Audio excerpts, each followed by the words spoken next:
Hello, hello, hello, and welcome back to another live stream as I move out of this. See this line?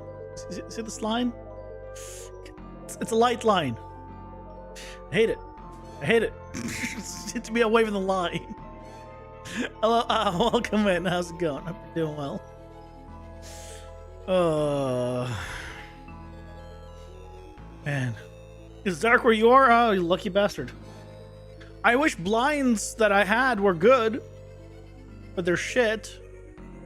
That's my one. That's like my one major complaint about this apartment. Is the blinds are just shit. Just straight up. So, like, if I ever get my own place, I'm getting blackout blinds. The ones that block all the light. I don't want to be like, oh, it's slightly darker, like 10%. Get a blank. I have stuff to put over. The problem with all of it is that I block the view, right? And so for the entire summertime, when it is the prettiest outside because it's a nice view, I don't see it. I see it during the winter, which is still pretty, but it's usually rainy during that time, so there's less need of it. So I want to see it less. There's no winning. There's no winning.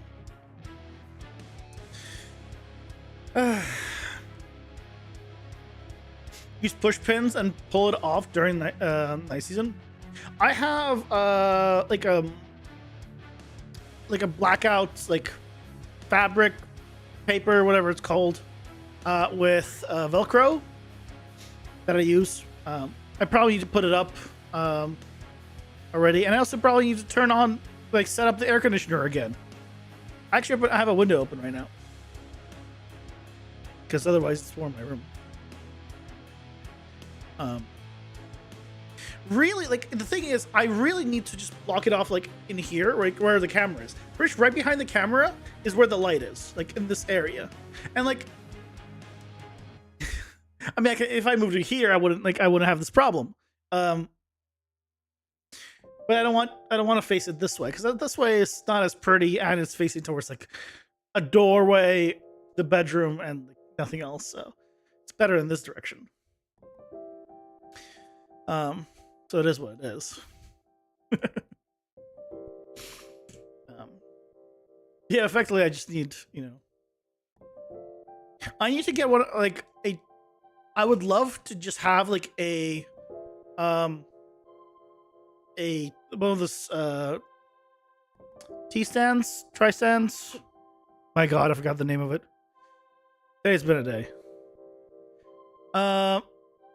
The stands you can get that you can like pull up high, and then you can attach something to it. I'd love to just have that, and then I can just attach something to it, and then just block off this area, and then like whatever. Tripod, yes, that thing.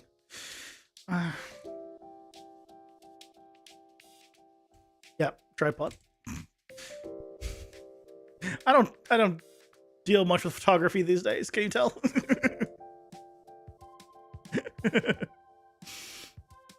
Oh well.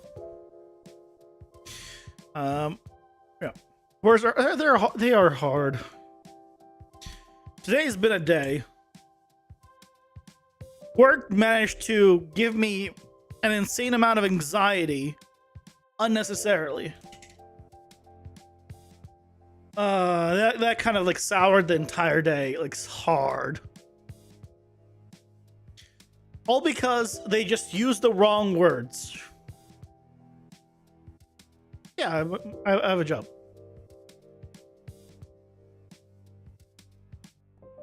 It's why I only stream during this time. Because I stream after work. Yep. Yep.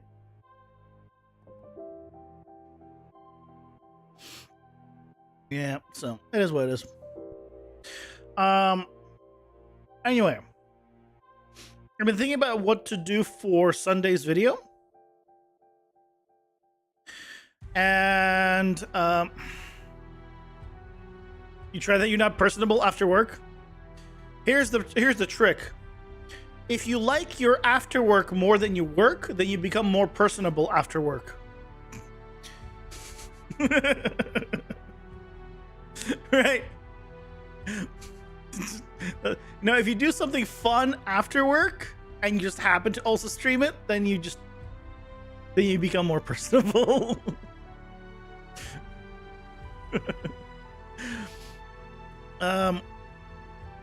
I'm thinking for Sunday's video, and I don't know if it would be an interesting thing or not, would be to make basically a roller coaster. Effectively a roller coaster. It would be a very simple thing, but the main thing I want to do is those old wooden roller coasters. Actually,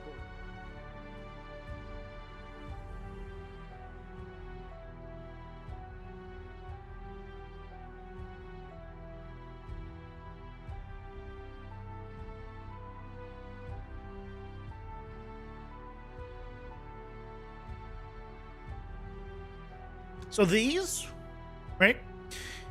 You see how? Hold on, where? There. You see how like the Trek? Probably can't see it. You see how like no matter how high up or what it does, it always has the pillars going down all the way to the bottom. Like no matter what it's doing. I want to do a very basic version where I just show, hey, how do we use like the new 5.5 mechanic of like raycasting to make it so, hey, no matter where you do this, you get this result. The other use case for it, and I might do it instead, and I'm not sure which one I'd rather do, is like a bridge.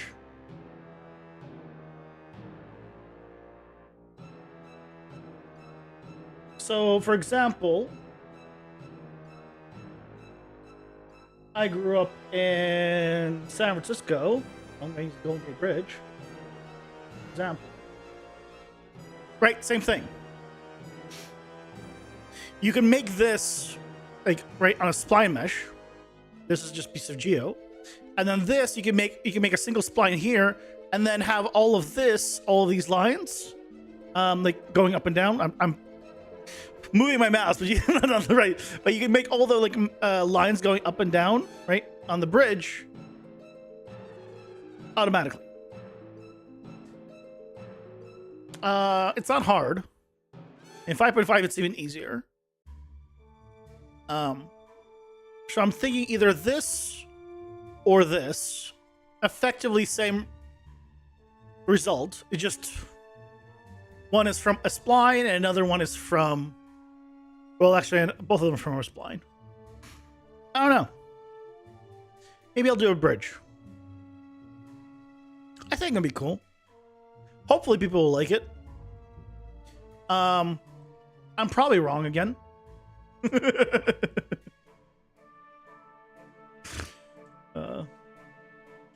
We will see. But in the meantime,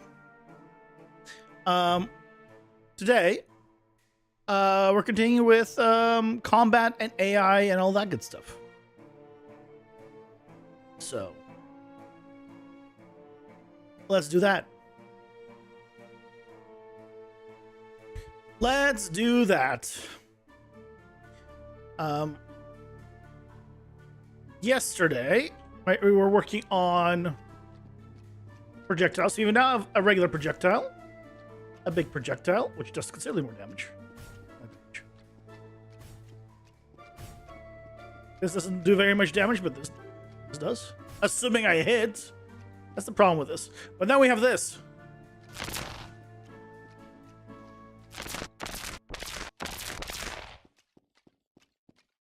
Combined with that and a laser. Oh yeah, that's good. I still don't know why he doesn't stop. Why doesn't he stop? Immediately. The shit. I gotta fix that still. Let's fix that now. That bothers me.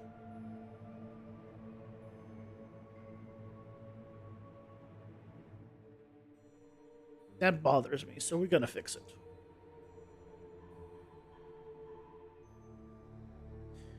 Let's go to Electric Avenue. I don't know why we're going to Electric Avenue. Don't ask. means going outside, and that would never do that, so it's just a silly thing for me to say. Let's go melee. So this one should be defeated, and we should leave it, yeah, on event. Require event defeated. Transition. No delay. So it should go here. And on this one, it just has stop active movement. So it should stop movement. The only thing I can think of is, let me check on death.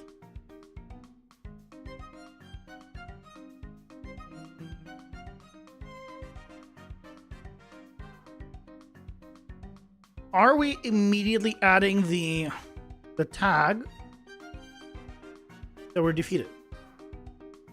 We should be. Stop all animation overrides. Jump to node. Add a gameplay tag.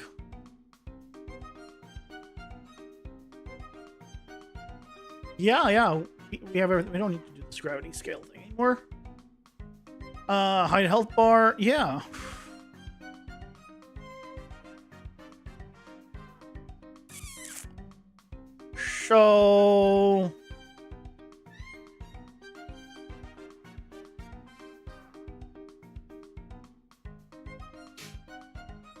So why?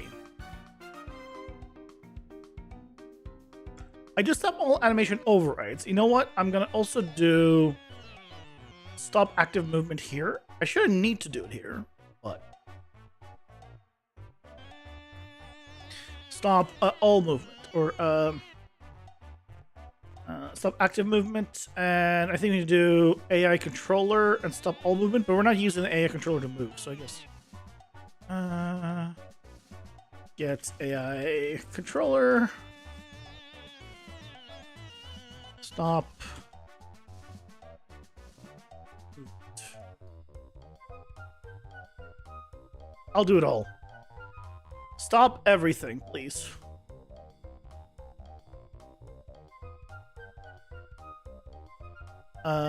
This work? Control actor? Does it take self?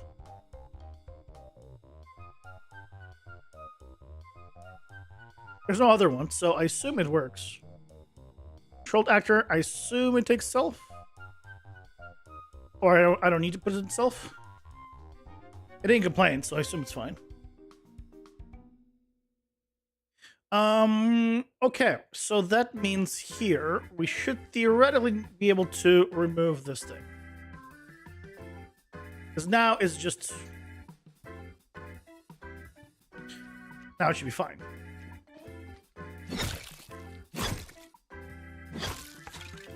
Okay, I need...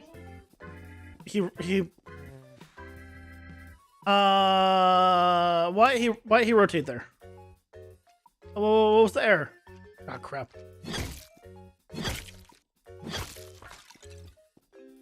I rotate.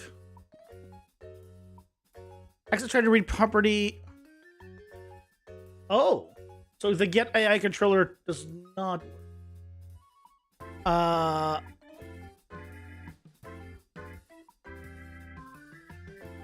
So do I need to do self here?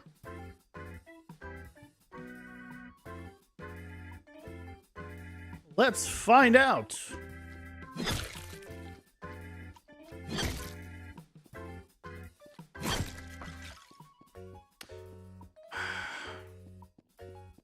Why does it rotate? Okay, this time it didn't.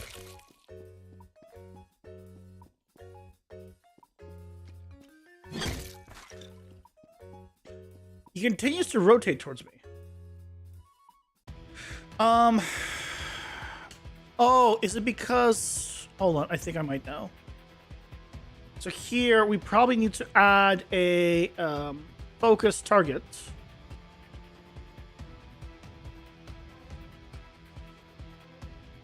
And we turn it to off. Because it's probably still focusing me, making it rotate.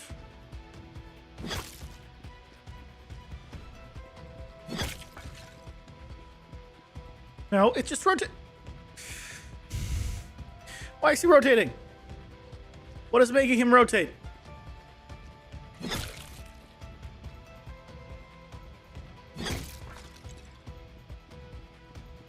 You rotated.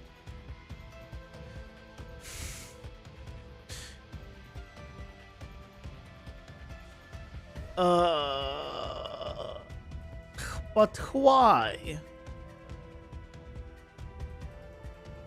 But why?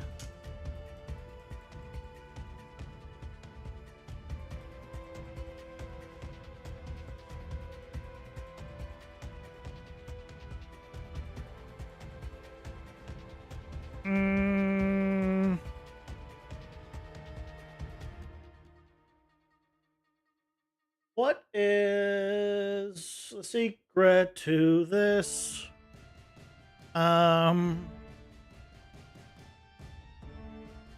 This is the old disable AI.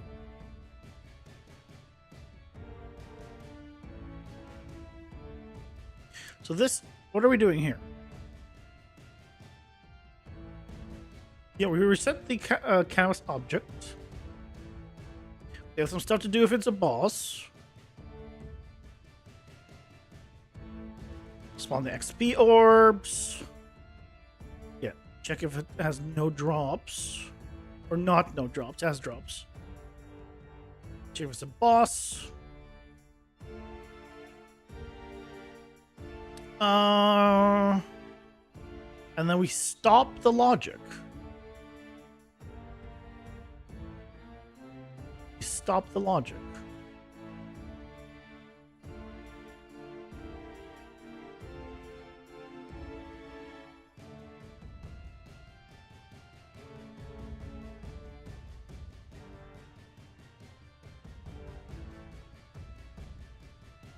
You can do stop active movement here. Oh.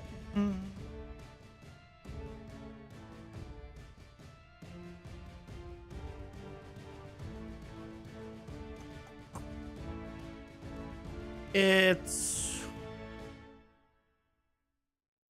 Oh, you know what we can do? Potentially.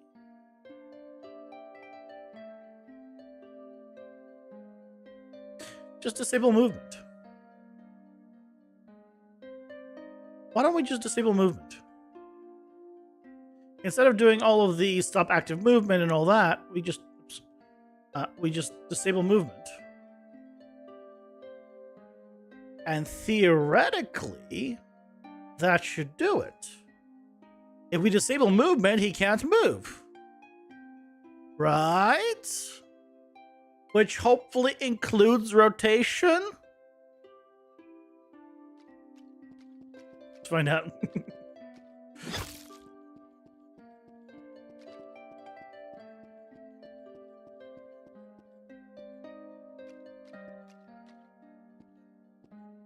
I need you to start moving around. Yep, there we go. No! Why? Why are you rotating? Why are you still rotating? How are you still rotating? What?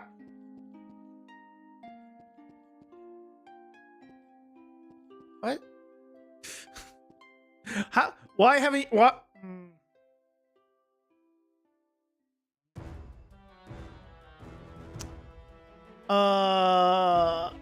Why?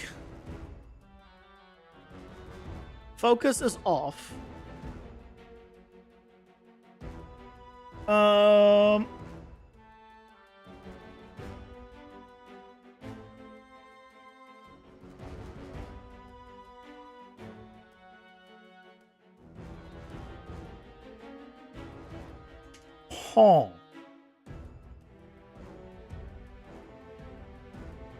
Hum, hum, hum.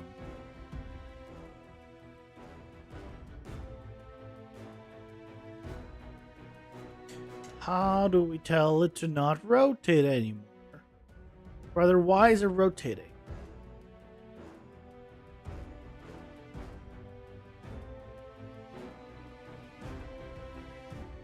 Event tick.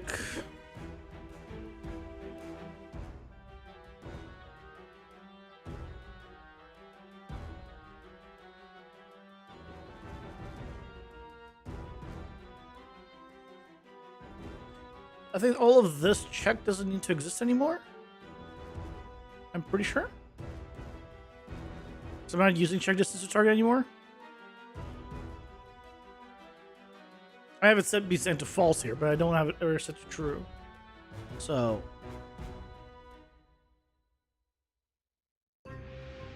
I can probably delete all of this.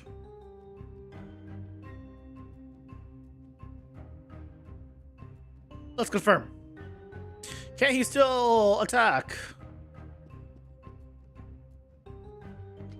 Yeah, he attacks fine.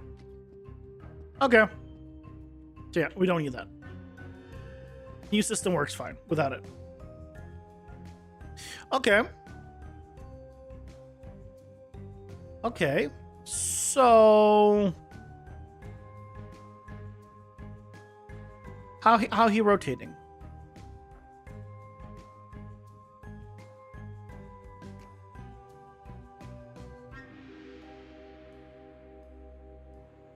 How is he rotating?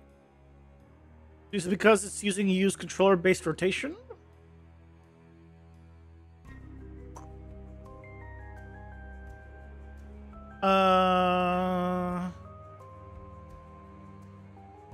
Yeah, what if I disabled use controller-based rotation?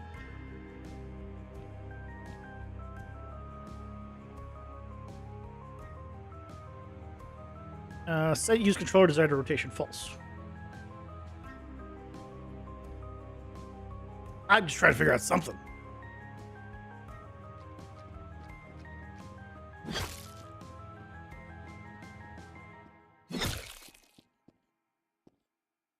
Okay, why are you attacking multiple times now? Thank you. Nope.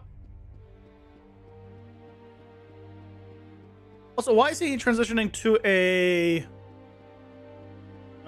why is he transitioning to a sprite?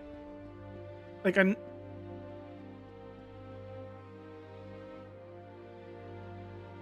that doesn't help. But... oh, I have so many questions now. I have so many questions now. On death, I've swapped to sprite. It should trigger.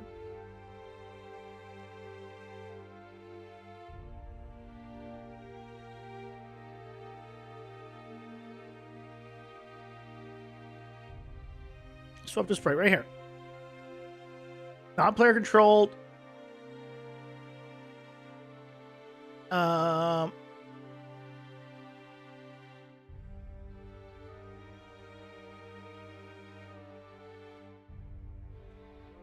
Let's see. Is it even triggering this?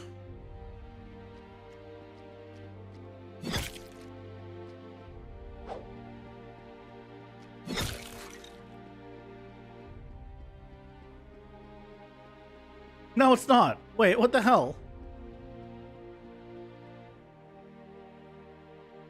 Wait, hold on. What did I do?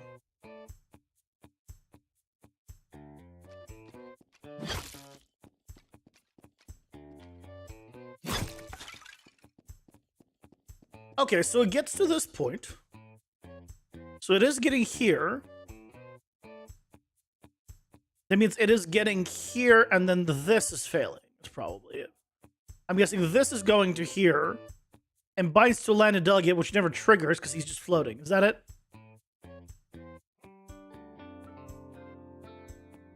Is it gonna say he's in the air? Somehow?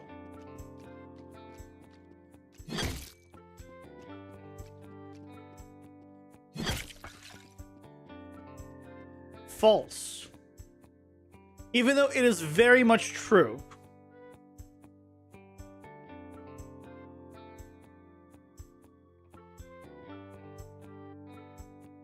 You know what? Instead of all of this, checking if he's on the ground, they have gravity.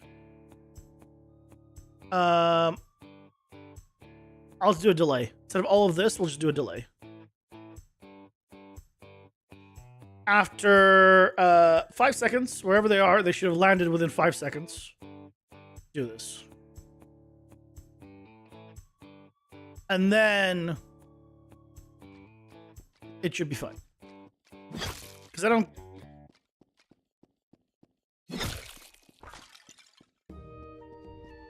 Oh! He's not moving around anymore. Okay. I don't know why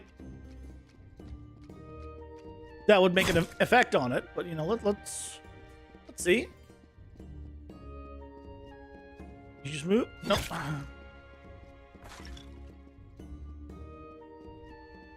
I mean, he's still. What?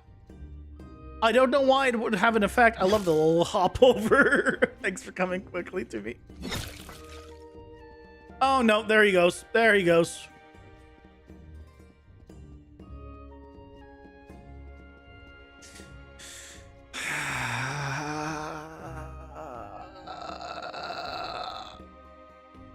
It's just...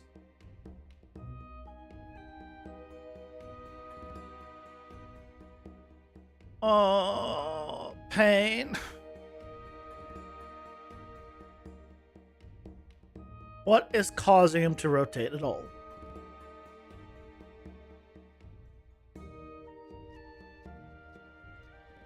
The AI should be off.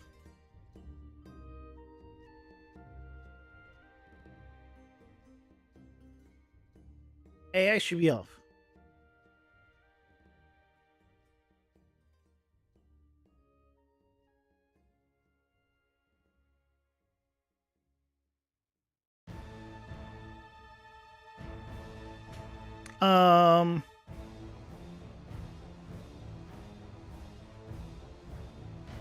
Is paused.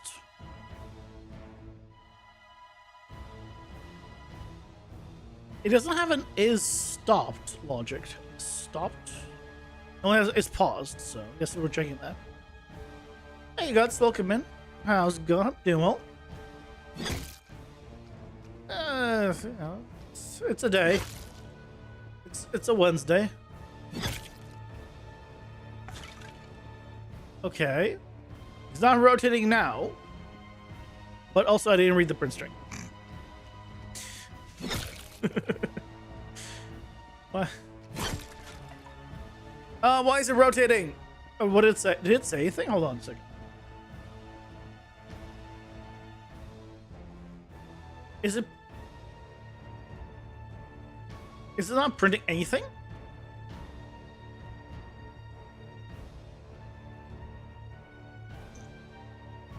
Is it because the logic is stopped, so it won't print anything?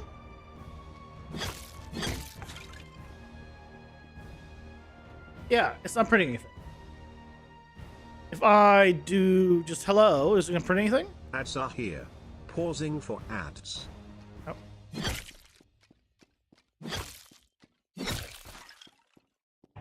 Wait. Oh. What? Oh, it's because I did it off. I'm an idiot. Okay, I did it off of this, which is obviously not valid right now, so I had to do it here to see it. That's why. It's just it's a day. It's yeah. Hope your day's going better.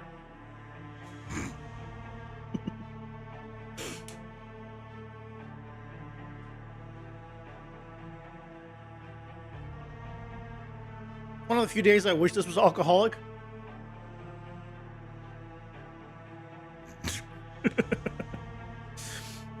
What happened? Nothing that ended badly, but what gave me basically an insane amount of anxiety unnecessarily. Basically, this is the short version, and that kind of ruined my day.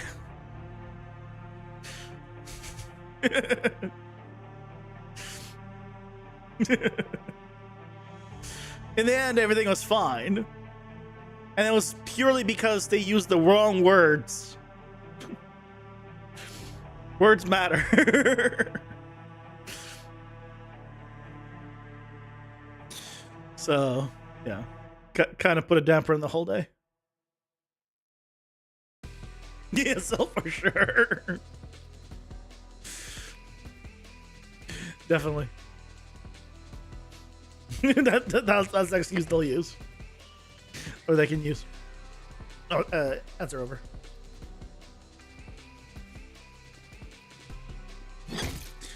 Yes. Also reached out for taxes. Apparently they're delayed. So like, yay, they're delayed. Why? So this is false. It is not paused. We're trying to stop it, but I don't even know. There's no like output on this, so I don't even know if it's successfully stopping.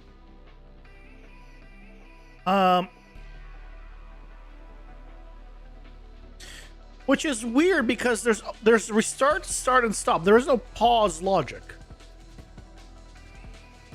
You can't pause the logic. You can only stop it or start it.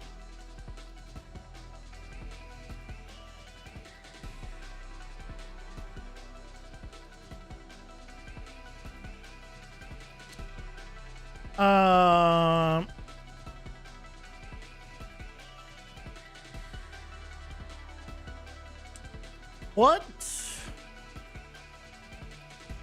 Maybe I need to go to animation. My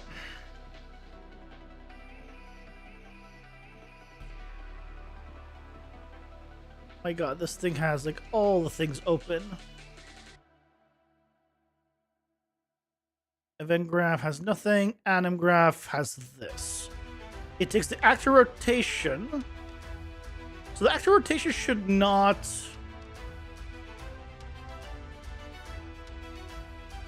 Thing is, actor rotation shouldn't be updating.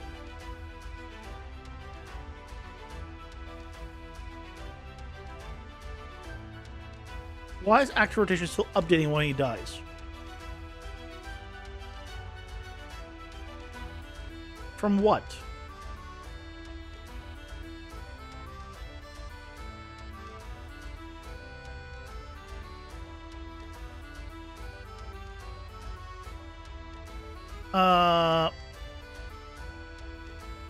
Yeah, the melee base, nothing overwritten. Your controller should be the default one. It is.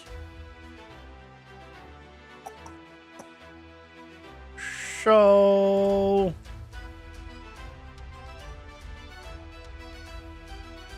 why does he rotate?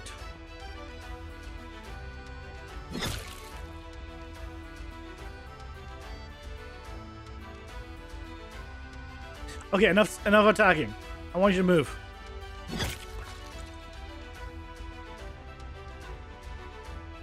He's rotating. Why? Eventually he stops rotating because he gets swapped to a sprite, but why is he rotating?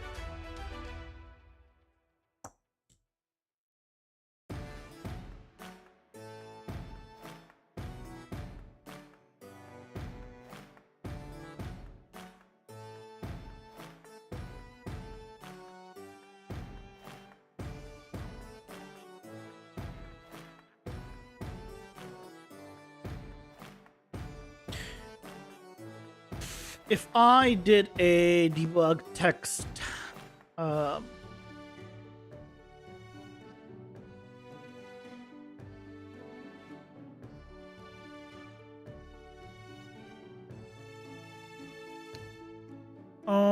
would just say death. I just want to see if it even is entering this. I don't know if it's entering this field at all.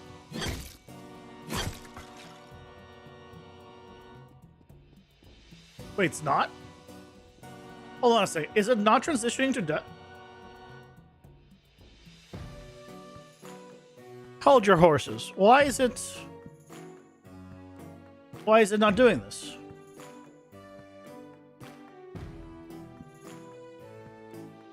make it really big. It's not carried away here. Offset 0, reference actor. I could make it at 000, I guess.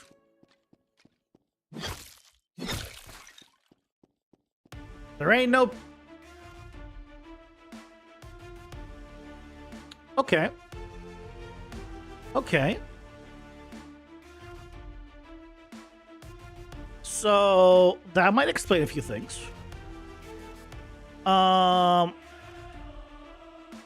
Is the trigger event not working? This should work.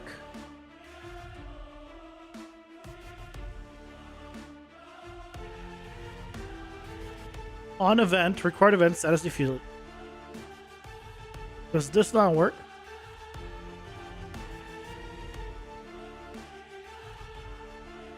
I need a simple state tree task that is just a test.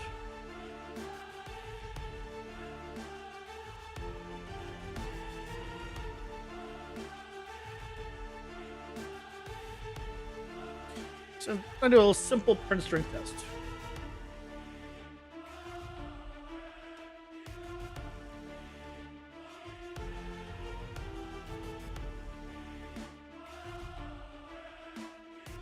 State tree triggered.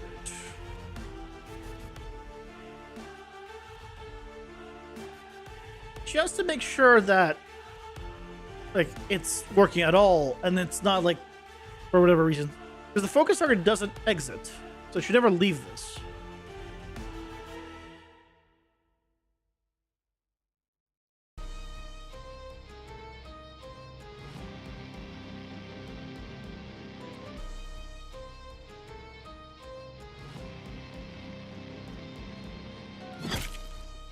Wait, why does state tree trigger?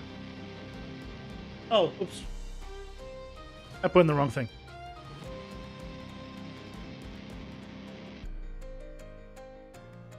I thought I had death selected. I did not.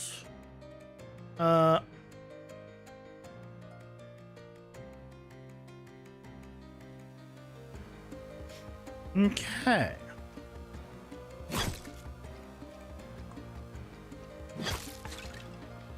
He's not going there. Well, that explains a few things.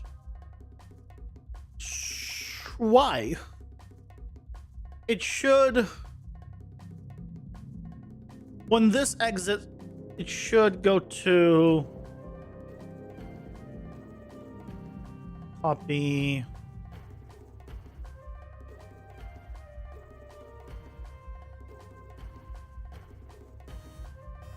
Okay, what if I added to all of these? All of the combat ones.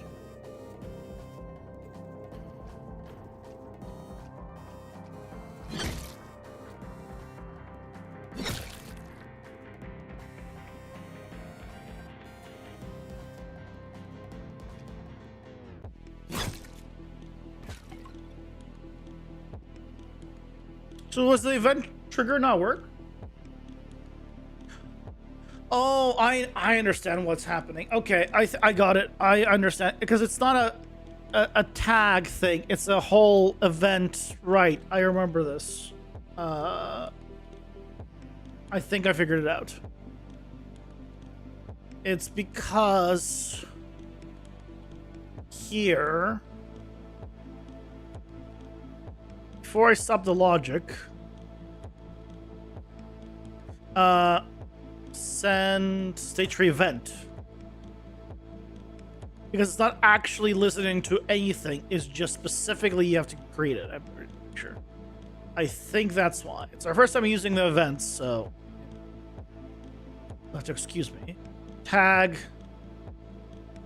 defeated. No payload.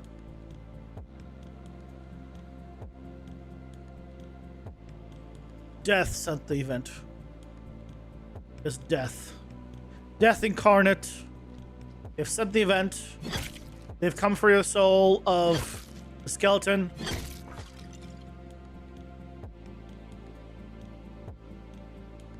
Okay, now it's just messing with me.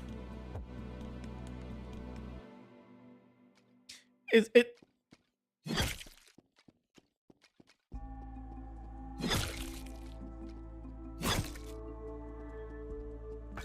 And he's just messing with me at this point. Now why?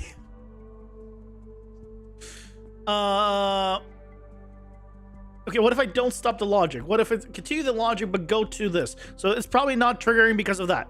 Okay. Next thing to try. Just go to the defeated state. Don't stop the logic. It's fine. State tree triggered. Okay. So we probably just don't want to stop it at all. We just want to tell it to go into this defeated state. And then we're happy. And then he won't move. Right?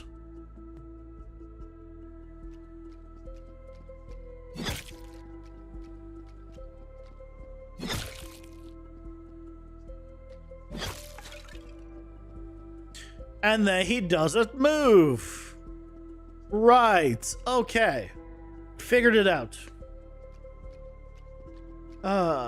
State trees. You're great. Some parts of it I wish were done a little differently, but you know, it's fine. He doesn't rotate. He doesn't rotate anymore. It's beautiful. Beautiful.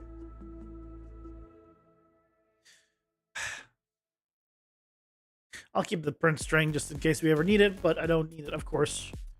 In here. Excellent. Okay. Yep. Yay, fixed. Still check that it is set up on you and you. Oh, Ember Tooth doesn't have it. We gotta set it up on Ember Tooth.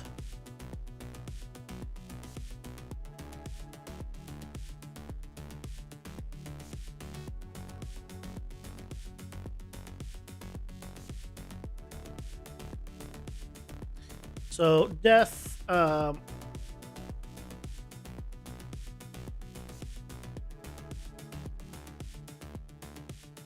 puppy, child state, no, paste as children.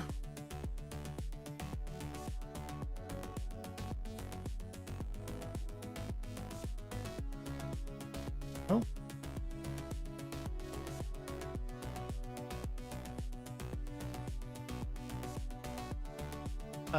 Where's the color? Oh, color. So, and then on this one, we then need to copy over this event. Copy.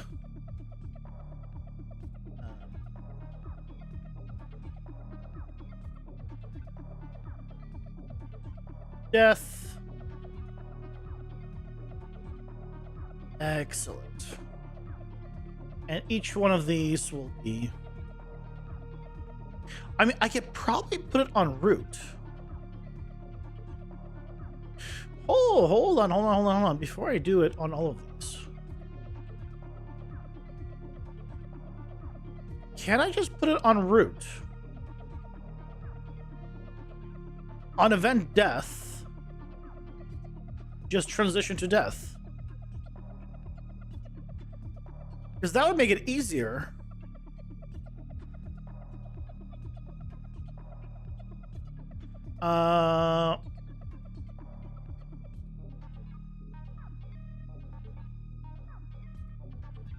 Right, we'll have it here, and then I'll remove it from the other ones, and we'll see if it works.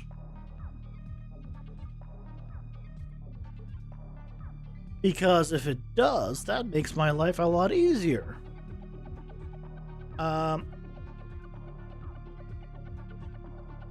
And I'll just re-add the print string. Just doesn't matter which one it is. Let's see. Does it work like that?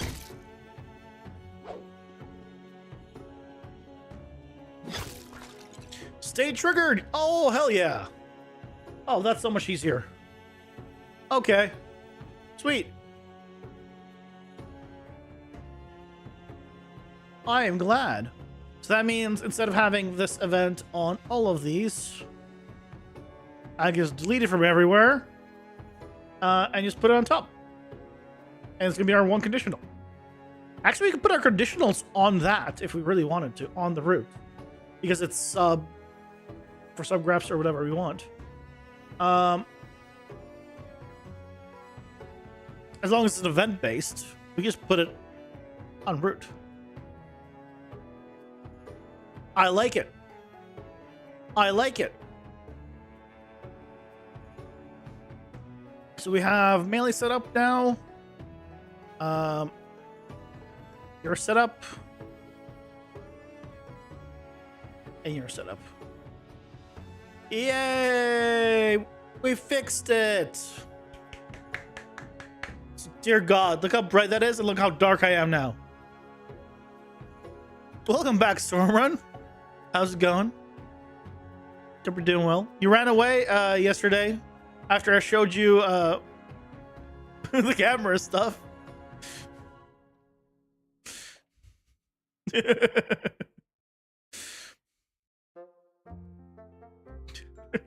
said nothing, you just ran away. I'm glad you fixed your stuff too.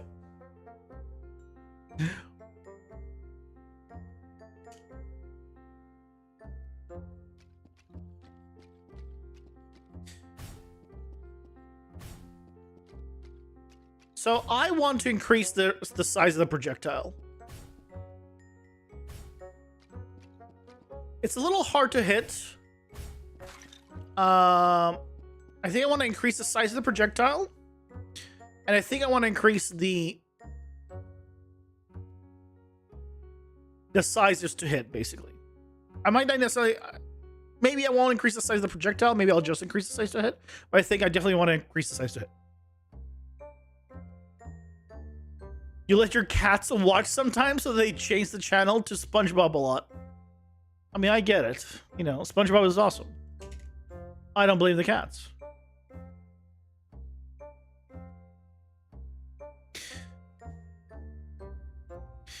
I'm like hiding from the sun right now. You can tell. It's hard to tell because it's not that bright. Like on here, like on this line right here. See, does it move around? Like shine moves. Like it's like, compared to that, it just seems very dark. But it's just that is super so bright. In comparison.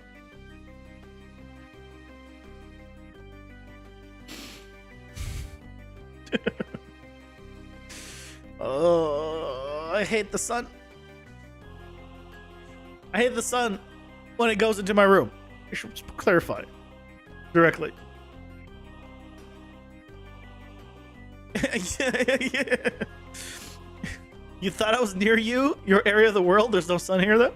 I'm lucky you.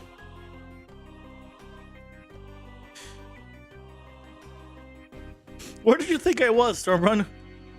Out of curiosity? I mean, I guess asking that also would mean that you would say what area of the world you're in. So, I mean...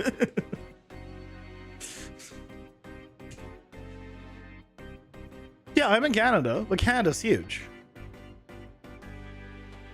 Yeah, I'm currently in Canada. Yeah. Why would you... You can go to a different city and get different sun. Let alone, like, another state. Let alone another country. How does Canada have sunlight right now? Well, it's sunset right now. Like, for... like 30 minutes or something. What do you mean?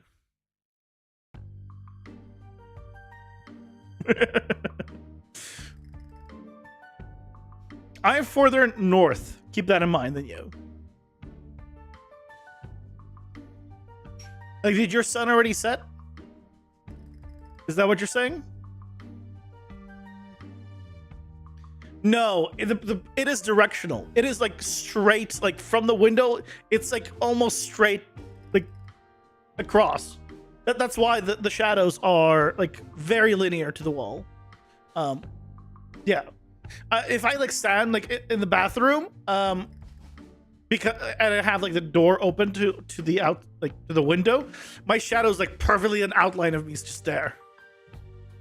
Your sun set like 5 hours ago, yeah, but you're also hitting winter where you are, unlike we're hitting summer. So lucky bastard. Okay, I wish it was that way here. If I just swap summer for winters, in terms of like the sun and the temperature, I would. Yeah, look, there's 2 seasons. There's winter and there's summer. And then there's just transitionals. Right? They just added a transitional. They blurred it so it's not a harsh transition. But no one cares about the transitionals. There's only 2. Right, when you create your seasons in a game, you just create your summer and your winter, and then you just transition. That's definitely all you need to do. Your style will rotate around the sun. Summer is closer, and winter is farther. Logical.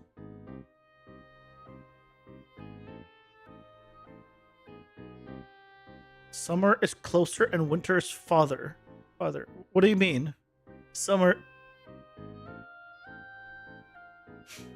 I don't quite follow.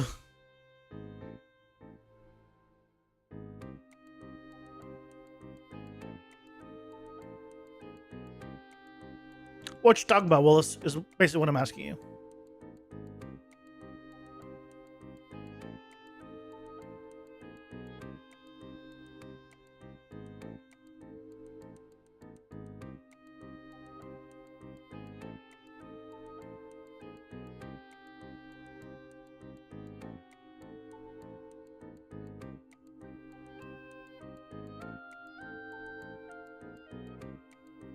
Earth in its ellipse, we get closer to the sun than further.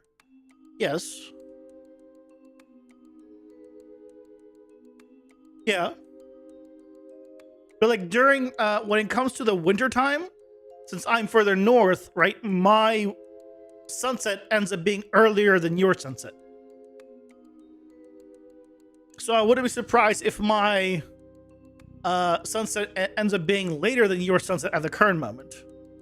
And the opposite during the winter time. Just because, again, further up. That's my guess.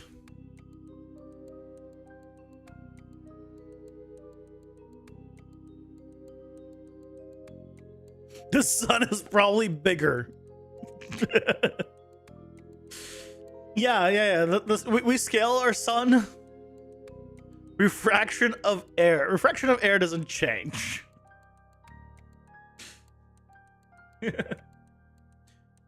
I will say, refraction of air does not change. By the way, I'm probably the only one that I've tried using Unreal's like refraction values. Like this is glass and this is whatever. And I can never get it look like it's supposed to. Like it is refracting, but it looks like it refracts like way too much. Like for what it is. Like if you ever like take glass and put the refraction, the index of refraction for it in Unreal and give it like a 1-inch glass, it refracts so much. But like the windows, right, are glass, but it doesn't refract almost anything. So I don't know what kind of glass thing it does, but like if I look outside my windows that's through glass, I effectively get almost no refraction. But yeah, in Unreal, like, it's like, oh yeah, you're definitely gonna refract everything to like 90-degree angle, basically. I'm exaggerating, but point stands.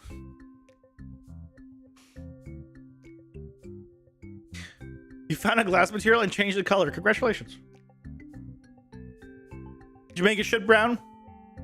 I hope you made it shit brown. I don't know why I hope you made it shit brown. But that was the first color that came to my mind, and I decided now that I hope you made it shit brown.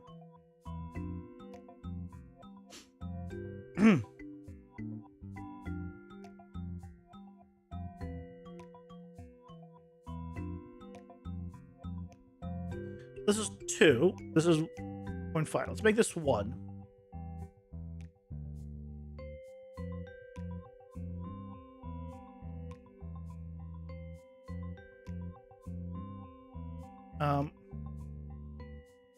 Okay. Okay. Not select the particle system. Thank you. Oh my god. Box collision.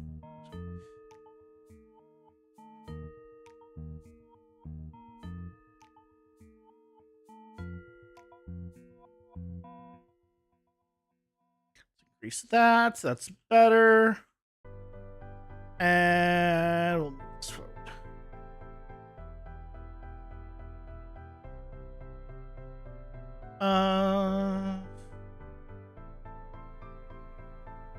It's finally. Oh yeah, it's finally setting. It's finally. The sun is finally setting. Thank goodness.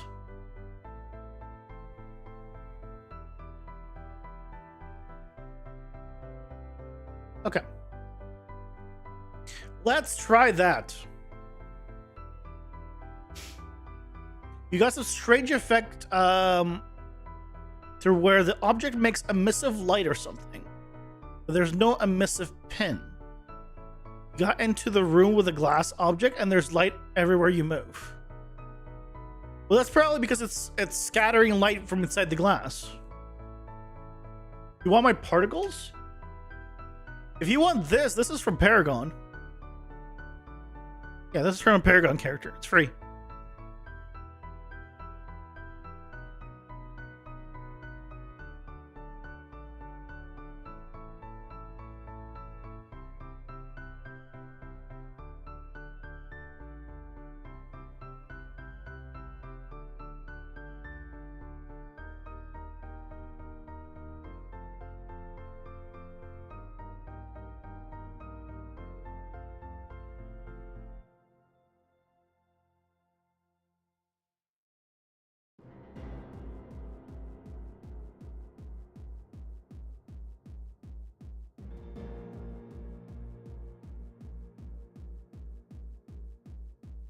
Like, this is not a great example, but, right, like, these are glass panels, and they're obviously not lit all the way across.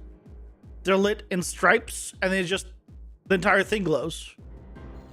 Because glass just sends the light through it. Light just goes through the glass. So you get a really weird shape, and the light will follow the glass. Yeah, not a great example. But...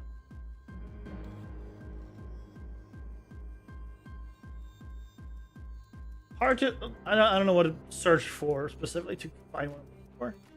It is what it is, though.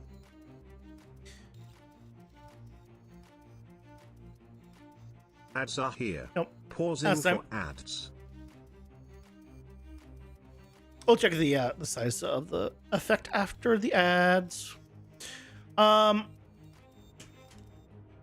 because I ran out of my favorite anime to watch, I finally finished another anime today. I finally finished watching Bleach.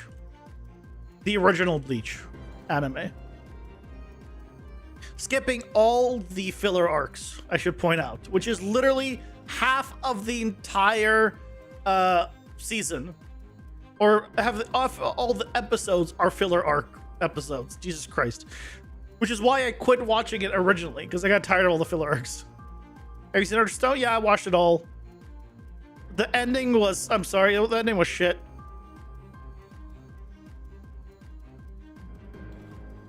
Of this latest season, I thought the ending was shit.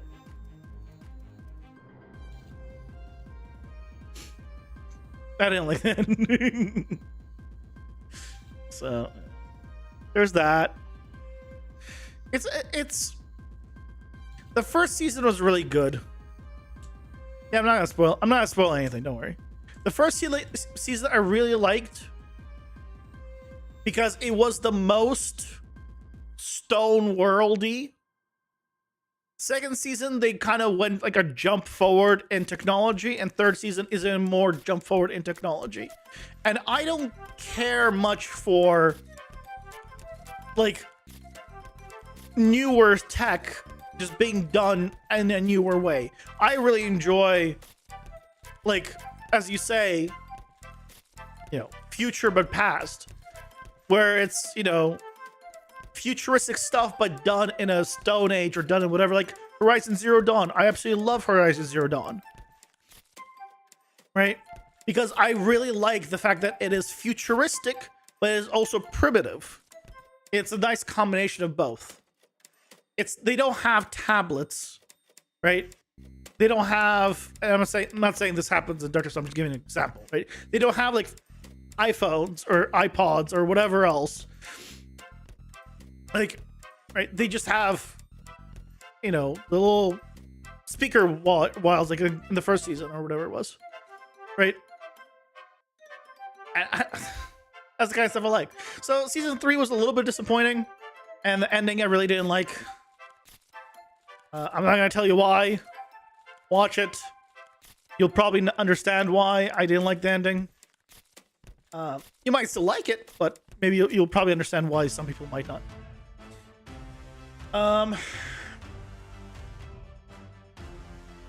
Live action One Piece on Netflix. You haven't seen it? I heard it was really good. I haven't watched it. I have no reason to watch it, and I don't have Netflix, but I heard it was good. Like, one of the few live action adaptations that are good.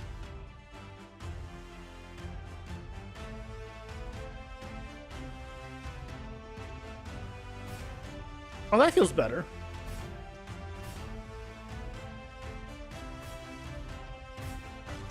That feels better. Okay, let's chase some stuff.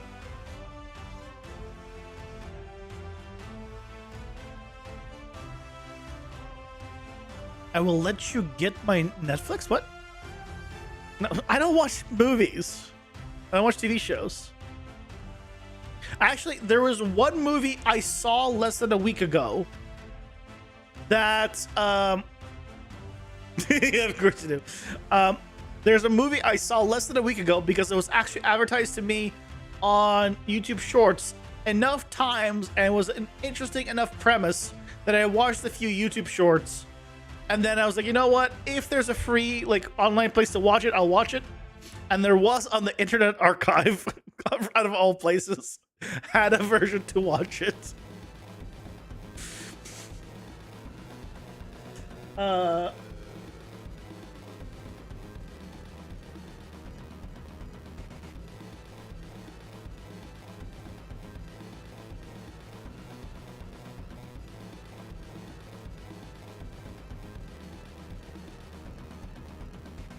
Hell if I remember what movie name it was, though.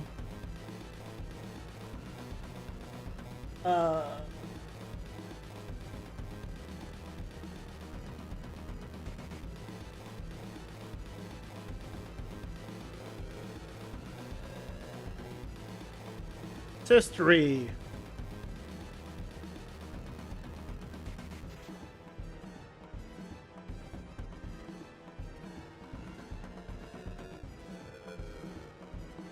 The one? Hidden Figures. It was called Hidden Figures, which was basically about I'm here.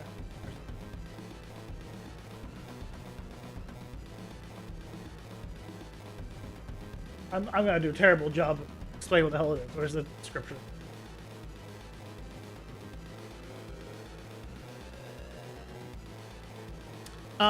Three female African-American mathematicians plays a pivotal role in astronaut John Glenn's launch into orbit while dealing with racial and gender discrimination. This is a terrible description. I take it back. You know what? IMDb did terrible. This is not why I want to watch it. I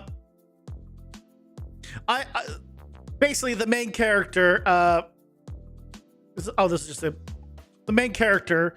They're all working for NASA, and the main character is what's it called? really good with numbers. And this is the age where like they're getting their first IBM computer. They sexism, racism is in this movie, like because it's set in the 1960s something, like during that time. So yeah, they cover like all that stuff. But it's really good. Here.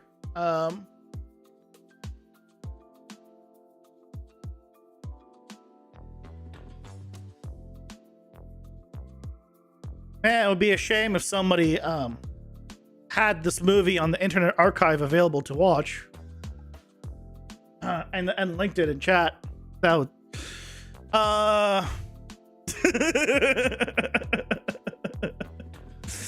so you know, if you want to watch it, I didn't even know you could get this stuff on the Internet Archive. I just looked it up online, and that's what came up. Okay. How fuck? I just googled the movie. Someone in the comments said the movie name, and then I just wanted to just search like stream free online, and then Internet Archive came up. I was like, okay, well, that's a legit place, not a weird, not a weird site. But yeah, I enjoyed this movie. I didn't watch it all in one go because like I was busy. And stuff, but I mean 7.8 out of 10 on IMDb is also good. But yeah, it's I enjoyed it. Like, so it also has the only actor that I know is this guy. Isn't this guy from can't even zoom in. Why is zooming in make it smaller? That's horrible. I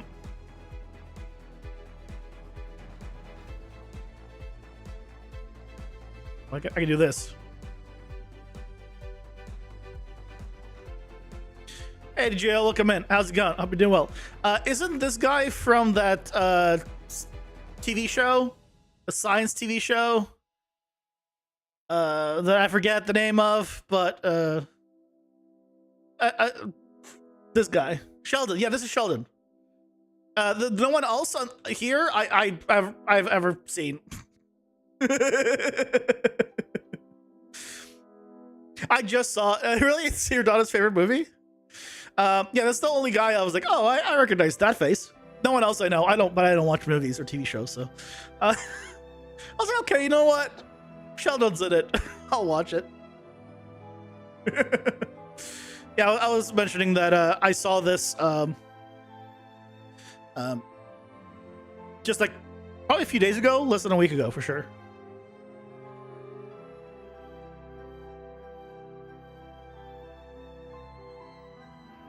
Yeah, I might have watched it like Monday, I think. I don't think it was last week, but I think it was like probably pirate bay it if it wasn't on the stream store. I haven't pirated a movie 2 decades at least, probably. Actually, I take it back. Have I ever pirated a movie? Let's just start with this one. I think I have. So it's definitely over 2 decades then. Because I was trying to remember if I even pirated a movie. I've pirated games when I was younger. Yeah, everyone and their mother who played games pirated games. Yes, but I wasn't remembering if I pirated a movie ever. I remember I pirated because when I was young, I didn't have money, and so like I was like, okay, I want to play some games still. You're gonna get my money anyway. I had none as a kid. But one of the games I pirated, I remember, was oh shit.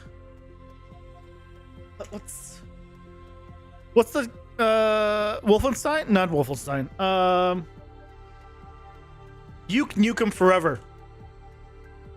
I don't know if you guys ever seen Duke Nukem Forever.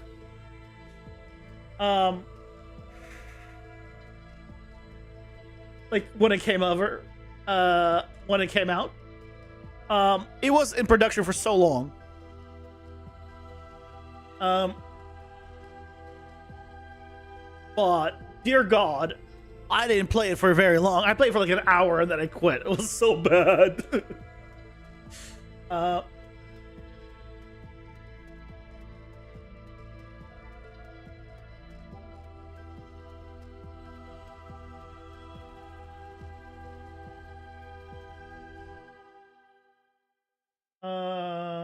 let's see. I want to see if I can find the just jump animation. Oh, here we go.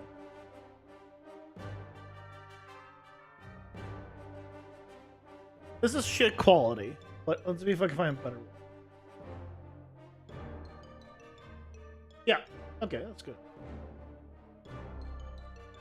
So this is a game that was in production for so many years. This is Duke Nukem Forever. That's the jump animation. Now, you might say, well, why does it need to be good? You're playing first person. Then why are there mirrors? Why would you put a mirror in the game to reflect the character if you don't want to do the animations for him?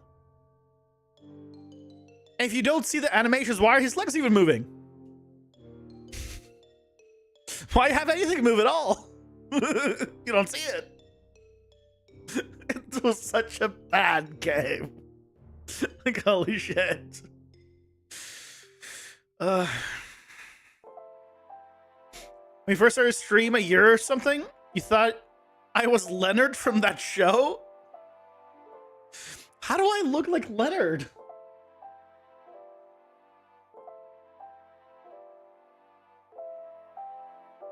I have no idea how to spell his name, so never mind. You know what? I'm not even gonna search it. It's I don't even know how to spell his name.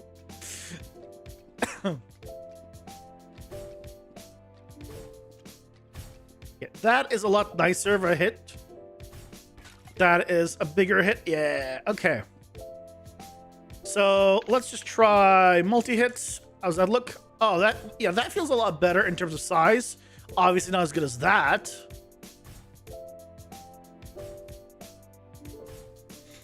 Duke Nukem was never a game that should be taken seriously. No.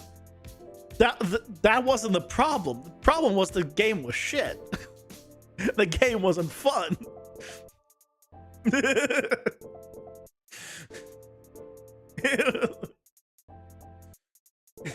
was the problem.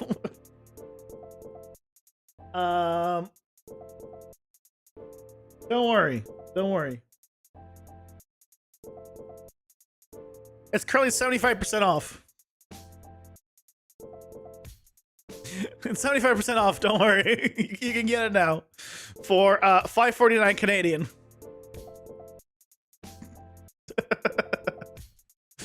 I have no idea if they ever patched it or improved any of it. But at least on launch, it was on garbage.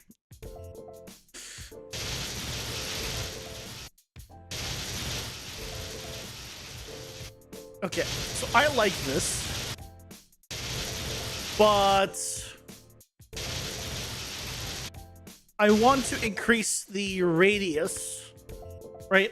And have it work with cleave properly. Because cleave works fine.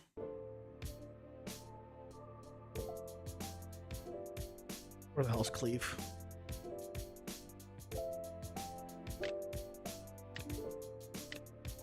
If I did all of them, I'm still fine here. But that's because I'm pretty sure I'm not increasing my hitbox, I'm pretty sure.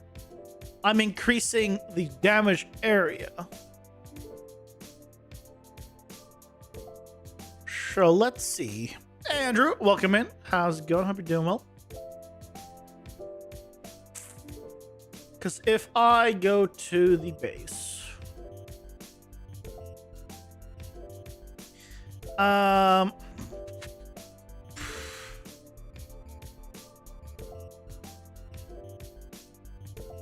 Also, spectral shot is not going to be a thing anymore.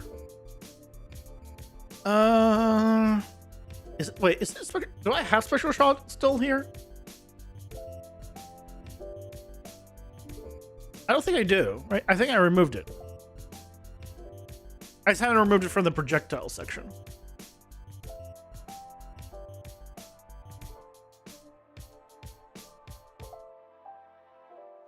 Yeah.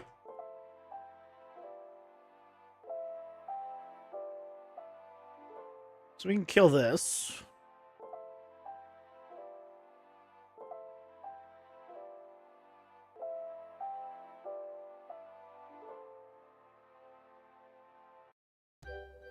Where are we still using spectral shot?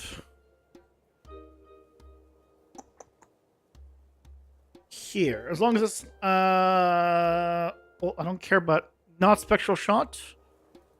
So it's always not spectral shot because it's no longer spectral shot.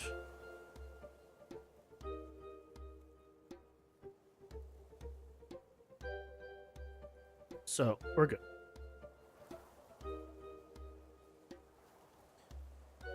Spectral shot was to be able to shoot through some objects, but I'd rather eventually introduce destruction of objects than have be able to shoot through objects. I think that'd be better. Okay. So what we want to check is cleave.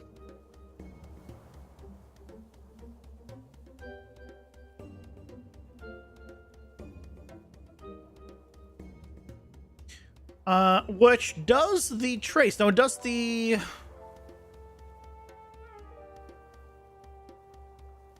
Oh, it does the trace for homing. But that's it. Is that really the only place I'm using cleave right now? Well, that's not right. Hold on a second. Let me read through cleave. Increase attack radius by 25%. Or increase attack radius. So I'm going to make it so it increases the attack radius, as in not the damage radius, but the attacking radius. So it makes it easier to hit. It will not increase the damage radius. Because it clearly says attack radius. So what we need to do is have it increase the box collision size.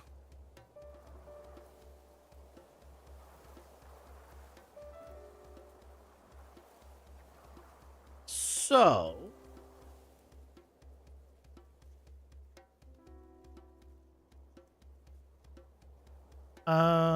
let's go to begin play. And here, where do you want to put it? Let's put it like over here. Do we want to do it first, second? Does it matter? Well, we want to do it.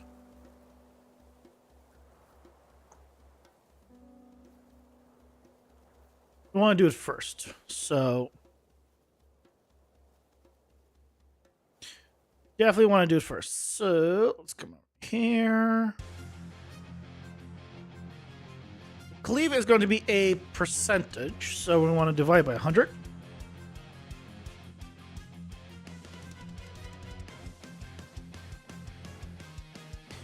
Add 1. And then we take the box collision. Set bound scale. Wait. Did I just do that? There's bounds extend. Where's bound scale? Bound scale. That's not it. That's not the one. I want extents. I don't want scale. I was like, hold on a second. What do you mean scale? Wrong scale. Set box extent. And for that, we need to get box extent.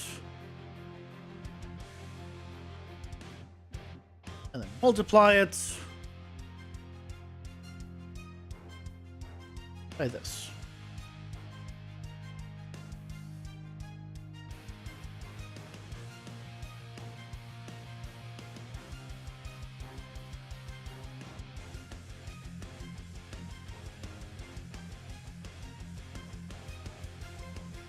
How do we clean this up?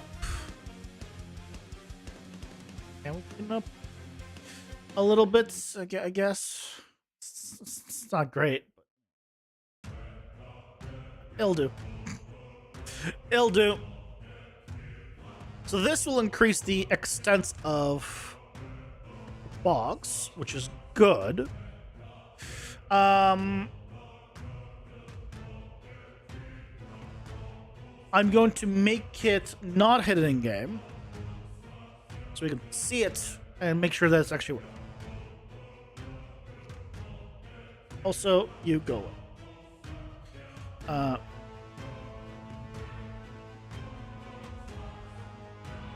But now we're hitting it.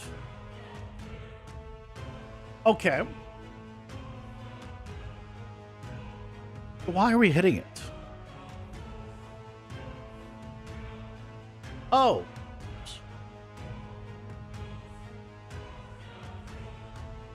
Wait.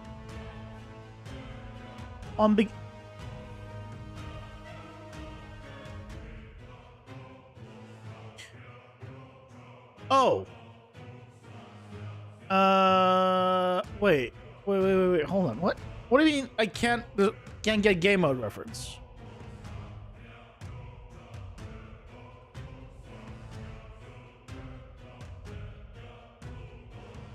This happens. Why? Hold on. Why is it colliding with me right away? First of all, it wasn't doing that until I did this.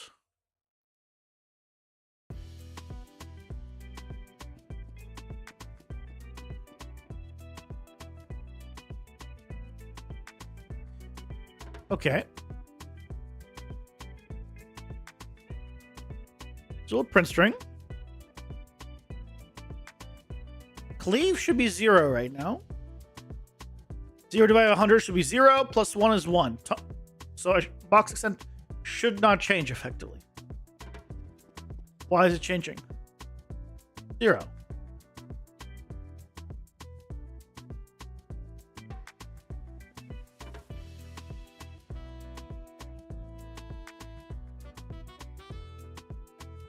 What?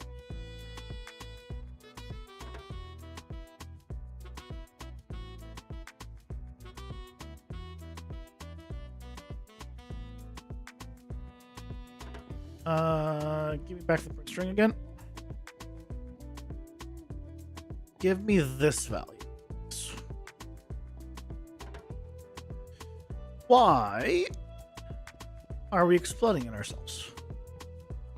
125, 32, 32. It is exactly the same bounds. Oh, don't update overlaps. Is that why? Because I'm updating overlaps? That's why, because I was updating overlaps, and we don't want to be updating overlaps. Okay. And if we did cleave,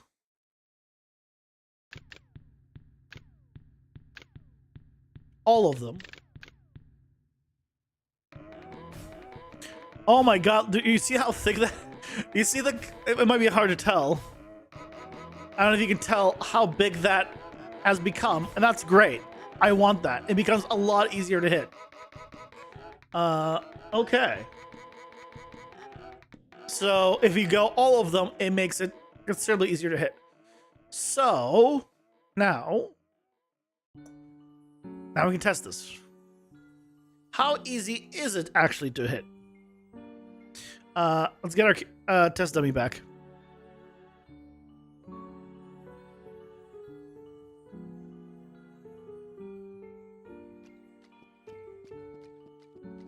So right now, if I did this, right, I miss. But if we go max or cleave, I don't. It becomes hard if you just shoot in the general direction. Oh, he did. Why was he? Why did he still have his collisions? Why he still have collisions?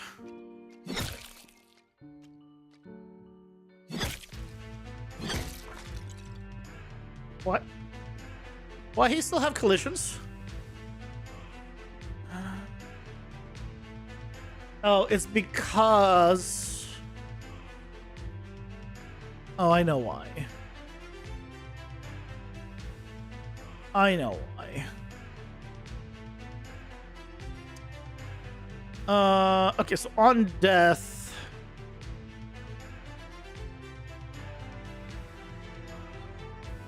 We use the collisions on death even if he's not moving on the ground. And these collisions just set everything to ignore and then set static to block and we don't need special. Just set static to block. Gravity should still be on him. So this should be fine. We're no longer removing gravity, I'm pretty sure. Or doing the whole gravity thing. So that should do it.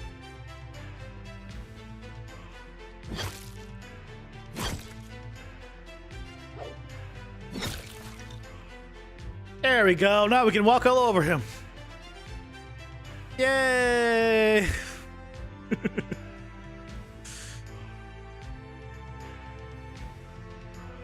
Okay. The next thing we want to do, though, is make it so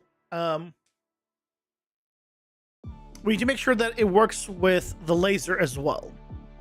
Cleave, right? Laser is a bit different. Because the problem we had with the laser is it would intersect with the ground.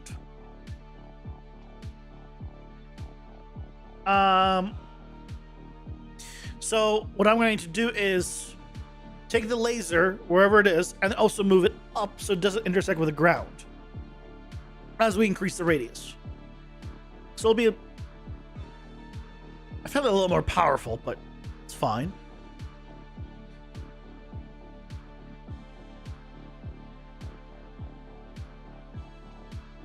Nice PC tutorial last Sunday. Blueprint editor tools are really nice to understand. Nice. I'm glad it was potentially helpful. Yeah, I ran into that issue at my job where people were like, "Oh yeah, but you can't control PCG," and I was like, "I thought we were over this." So I was like, okay, let me just make a tool. Here you go. You could. It doesn't take long, right? It's a short tutorial. Yeah, it's like you want to move stuff. Here you go. You can move stuff.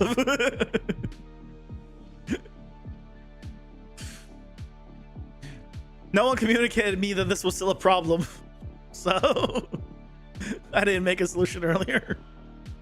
Ads are here. Pausing for ads.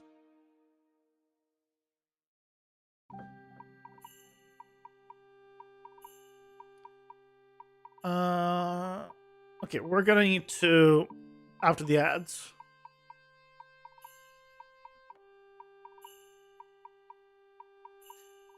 We're going to need to adjust this.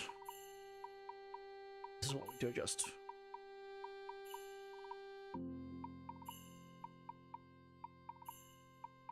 Problem solved. Yes, basically. I mean, obviously, the one that's going to be coming out officially, right, is going to be better. But if you got to direct a few little things just here and there, I mean, works good enough, right? Obviously, if you want to art direct everything, then you basically don't want to be using PCG because, and then I question your own sanity if you want to hand place, you know, thousands of objects. Like just...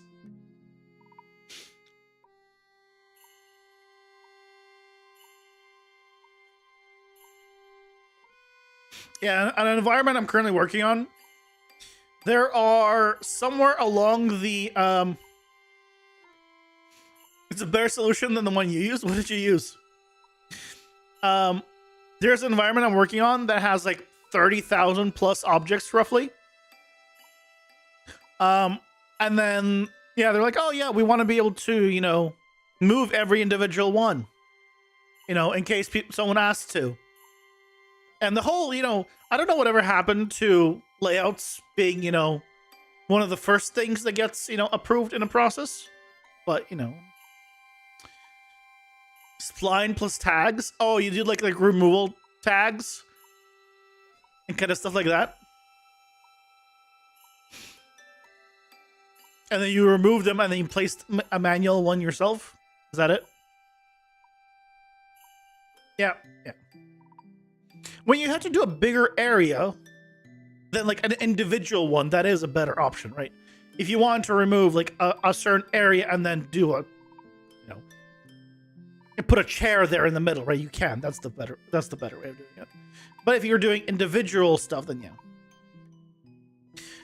Then my method's a little bit simpler. Not by much, but it's a little bit.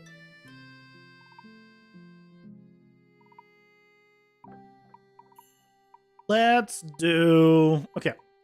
So what happens is if I do a debug...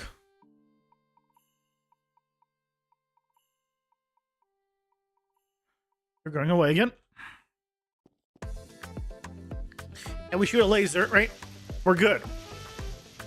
It hits the wall. But if we made this like 100...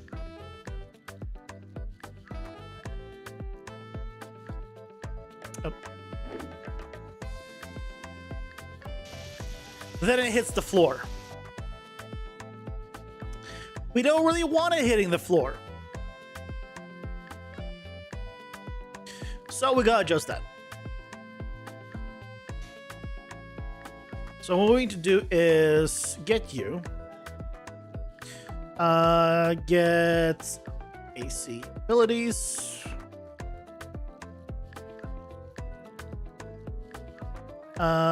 Get card cleave. Same things before. Divide by 100. Add 1.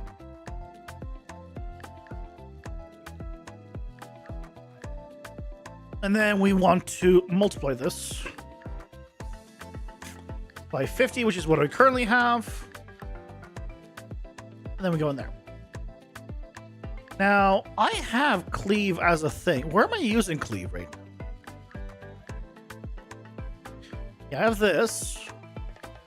I'm checking it. Oh, I'm doing this on the attack. Why am I doing this on the attack? That's the wrong place to do it. I mean, like, this is the damage, rather, right? This is, where I do my damage check for a radius. Yeah, this should not be doing this here. I clearly specified that it is the attack radius, not the damage radius that is increasing. So this, we don't want this.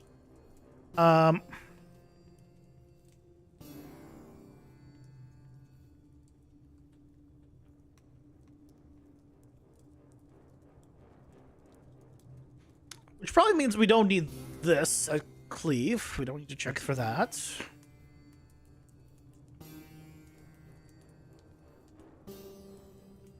That's fine. Okay. Delete unused, cleave, goodbye. So, let's see if it works.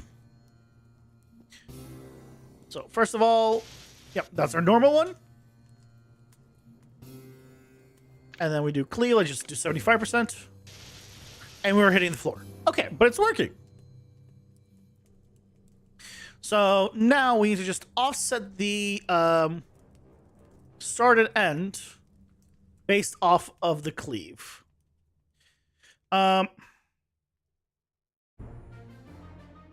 So, I mean, honestly, I don't need to make another add. I can just make another pin here. So, this value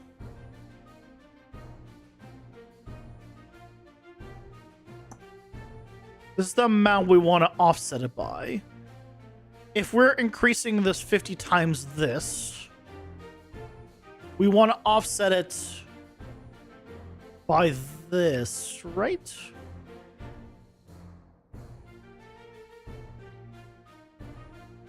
Not fully, though.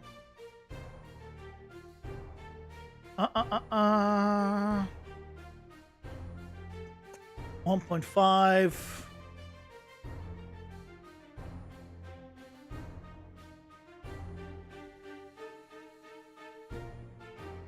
So this would be like 250. Probably don't want to do 250. I probably want to do this minus 50.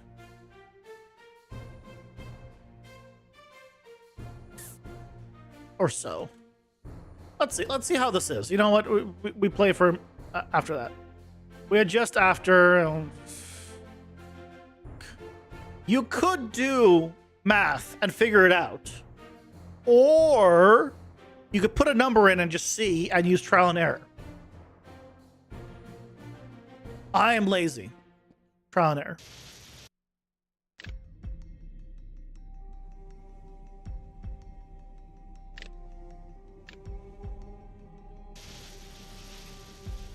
That looks pretty good.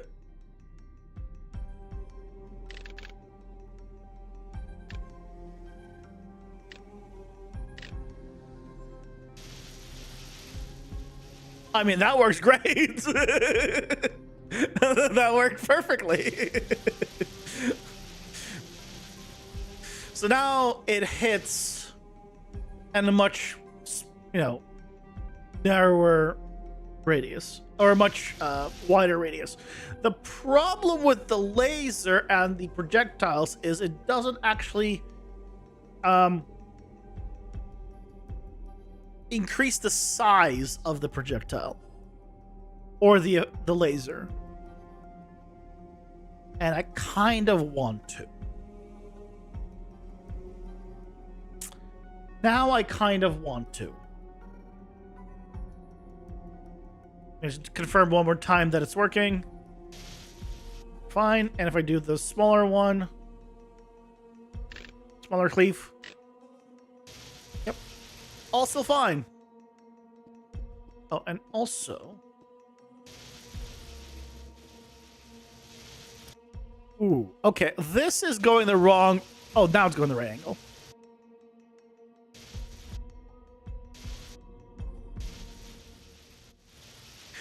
Oh, if I shoot sideways, for whatever reason, it does it at this angle. But if I shoot this way, it does it at the right angle. You know, that's kind of cool. I mean, I can shoot down. That's the main thing. I don't think I'll ever need to, but it's set up for it. So yay! Okay, that's done. So now,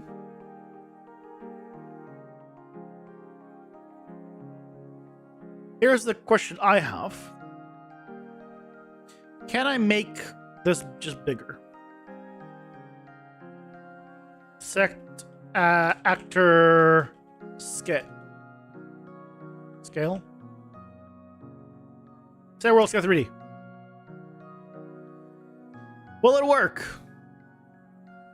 If I just set this to 3x for shits and giggles. I already see the problem with this, but technically yes. Technically yes, it does work. It scales everything, of course. Is there any way for us to just scale what we want? Let's find out. We have size instead of length.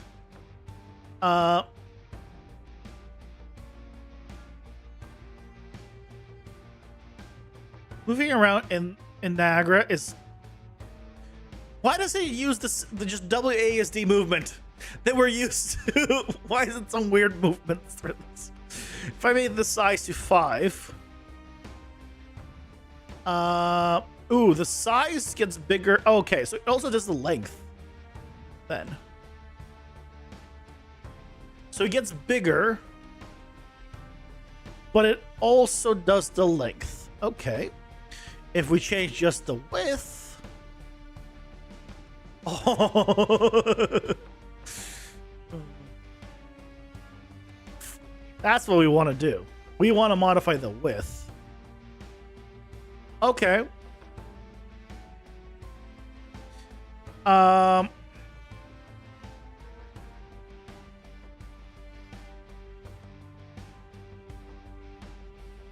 Okay. So let's go to yep.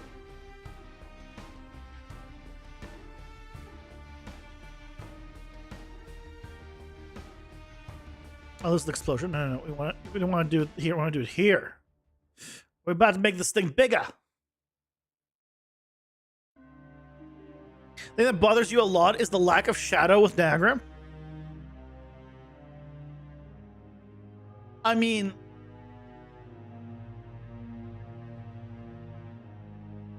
if you use static measures, do they not cast shadows?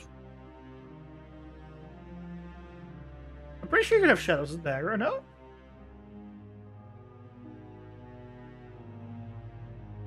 I've never looked into it because I'm not a Niagara guy, but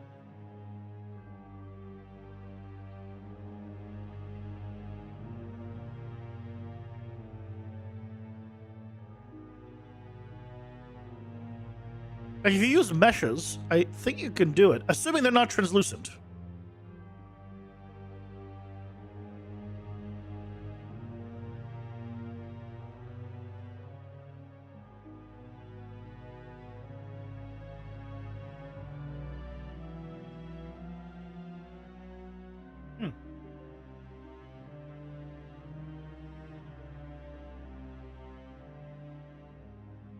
Particles and volumes down. Really?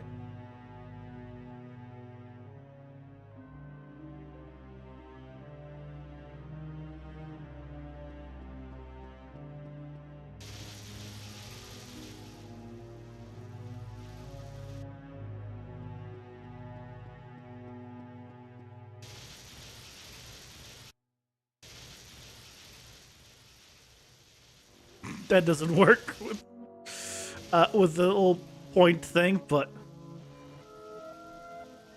yeah, there's no shadow, right? But there is a cast shadow checkbox on it. What is the point of this if... Oh, yes, it is for the static meshes.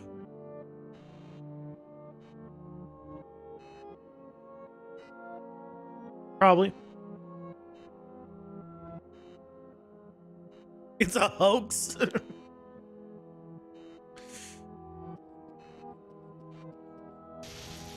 There's no difference, right? There's no difference.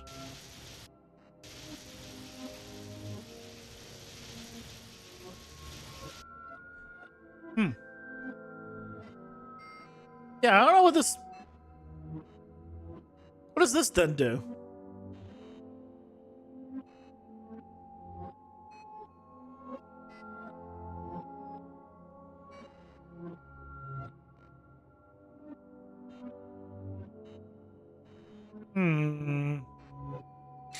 I mean, yeah, I've never really thought about it. I haven't needed shadows from it, so I haven't thought about it. But now they bring it up, yeah. I guess it is that case. Oh, also, I was checking the wrong particle system. Hold on. I was testing the wrong one. Hold on. Let's test the correct one. Regular. Regular, no shadow.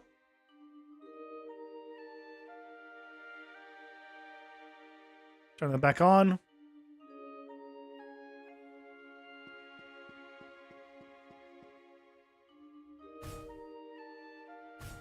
Yeah, I don't really see a shadow in there, do you?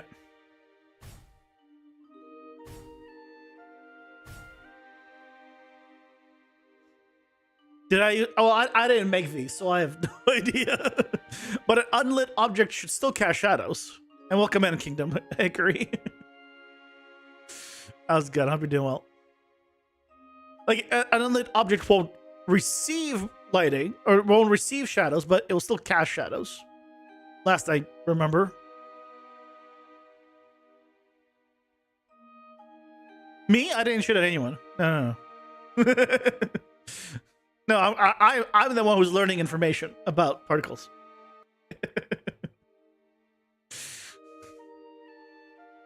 I mean, no, I totally shat on everyone. Yeah, that's what I do. I shit on everyone. Like just big dumps. You know, instead of going to the bathroom, we just do it here on stream.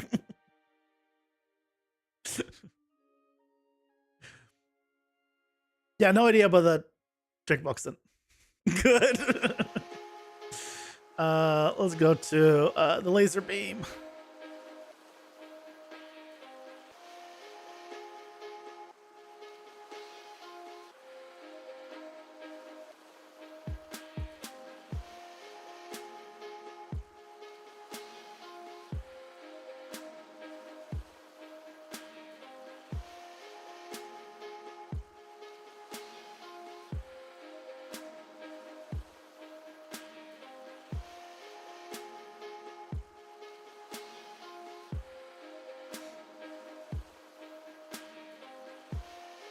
Do a big I don't know what that word is. I'm sorry. McMahon, I don't know. Unlit emissive material can cast shadows. You have the option in the material. Wait, can they not? Hold on. Shadow, right?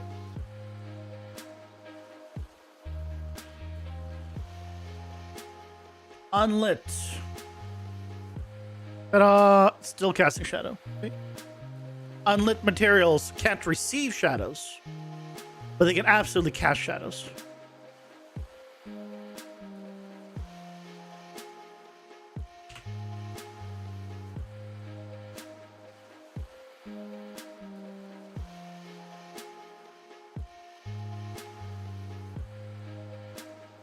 Okay, so now laser time. Laser size. Okay, laser size. And then we do cleave, which should increase attack radius.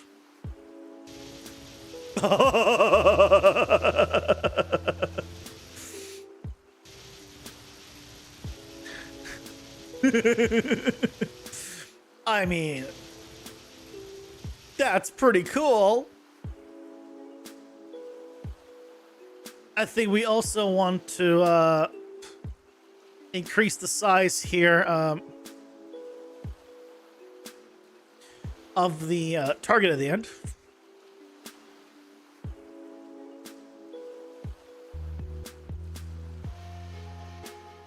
Excellent.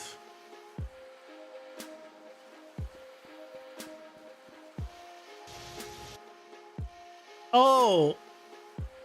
Is that how you write his name? I've only ever heard of Vince McMahon, like MAN. Is his last name like Mahon? When people say man, they just take out the HO in the middle. You know, screw that. I don't watch that stuff, so I know as soon as you said it's Vince McMahon, right? The WWE guy or WWF, if you're old enough. Your memory's not that good. You're fine. You're fine. Yeah. You just got mixed up on it receiving versus casting. Yeah, casting it will always cast. Receiving it will not. The one thing though, translucent things will not cast shadows though. If you have a translucent thing, it will not cast shadows.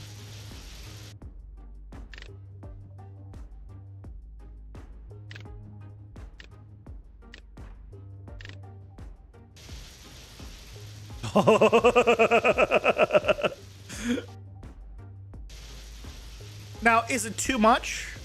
I don't think so. I think too much is just... I think this is just right.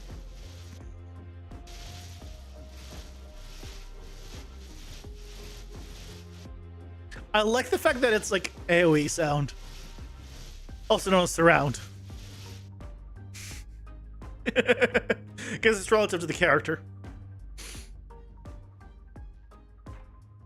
Which I almost wish, and this is an almost thing, that it would be based off also the character's rotation, but that would also get extremely confusing for the player if it was actually like that.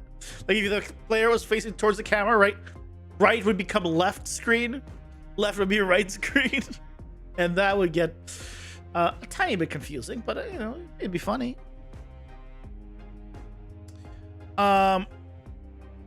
Next thing I wanted to check is cleave on this, a melee. I don't think cleave currently affects. Oh, does it? Hold on. You already have it set up for cleaving affecting melee? Oh yeah, it totally does. Yes! Past me is a genius! It was used translucent unlit material. Yeah, then it will not work, not because of the unlit, but because of the translucency. Yeah.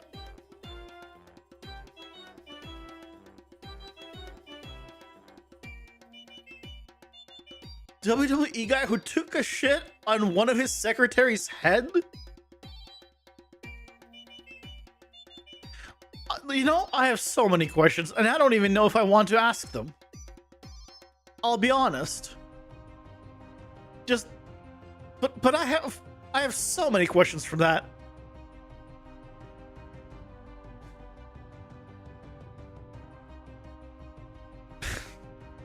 Oh, I believe you. I've heard that he's crazy. Look, I'll ask just the one. How just desperate was the secretary to allow that to happen? I just gotta know. Because you gotta be very desperate or being blackmailed or something to just allow someone to shit on your head, I feel like.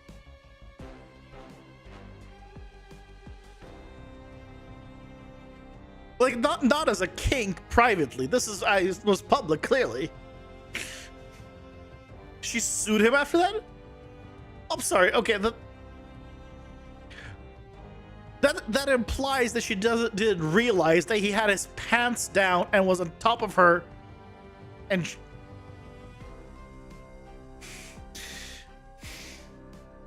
it just brings up more questions.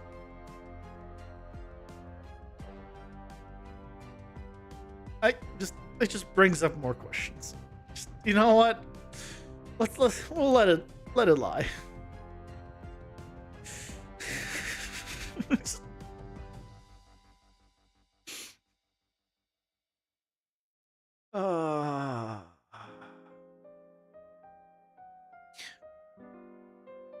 Made a lot. Wait, that was recent?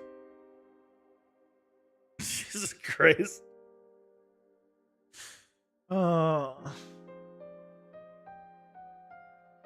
My goodness. By the way, slight tangent, although maybe a good thing. Have you guys tried the conversion stuff of ChatGPT, like image conversion? It's really good.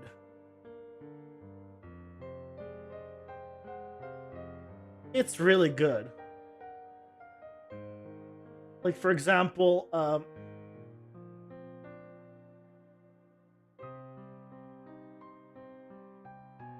this was it took this, which was obviously also generated with Midjourney, and it gave me this, which has issues. Like, there's like noise and pixels and stuff, but it was able to detect the arm, which side it's on, and do it properly, right?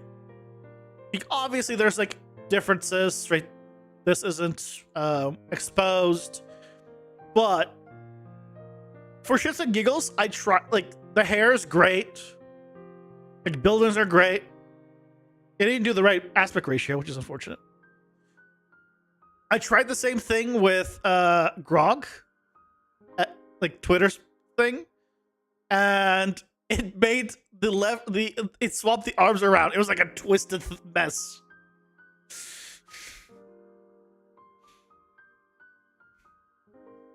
Translucent Shadow with Lumen, Unreal Engine 5 on YouTube. Oh, people have figured out a way of doing it. Wait, with Lumen specifically, you can't do, well, I can't really use Lumen at work, but if you figure out a way of casting shadows on translucent stuff, it'd be great. I remember there was one use case where we wanted it at one point. I think there was multiple, and it's usually the same use case every time, I think, because it's happened multiple times, where you have a planet you have in the distance that you want to see clouds on, and then you want to see the shadows of the clouds on the planet.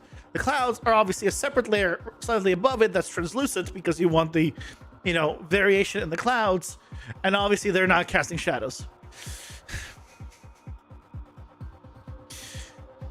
Well, it's not a virtual production limitation. That's just even in games, not every game is using Lumen either. I would say most games are not using Lumen still, because performance cost is still high. Unless they're like, oh yeah, we'll just use Lumen and then just, you know, throw DLSS at it or whatever it is. Like, I'm not using Lumen in my project. I'm pretty sure I've disabled it. Global. Oh, never mind. I could have sworn I turned it off. No, never mind. Still using Lumen. I take it all back.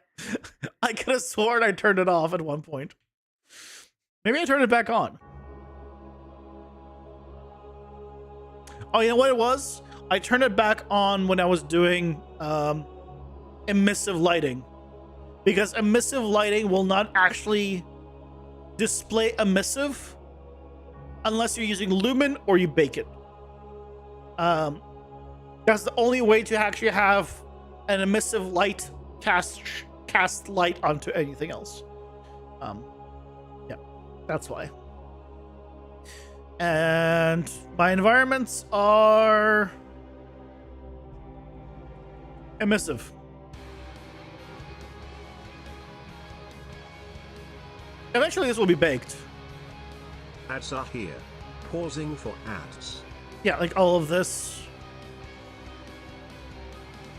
Like, not all of it, but like a lot of it is, yeah, this. There's no light here. This is just emissive. Just emissive. So, yeah.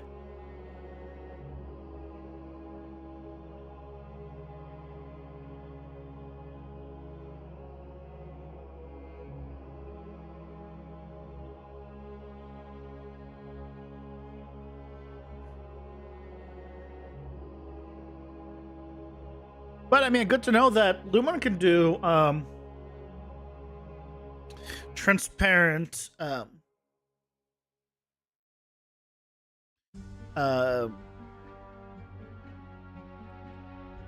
what's it called? Transparent shadows. Maybe at one point I will use that.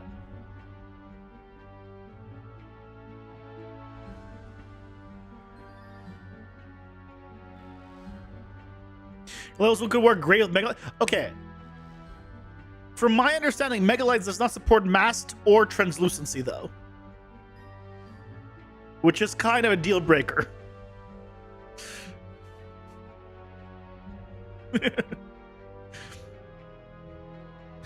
Unless something has changed.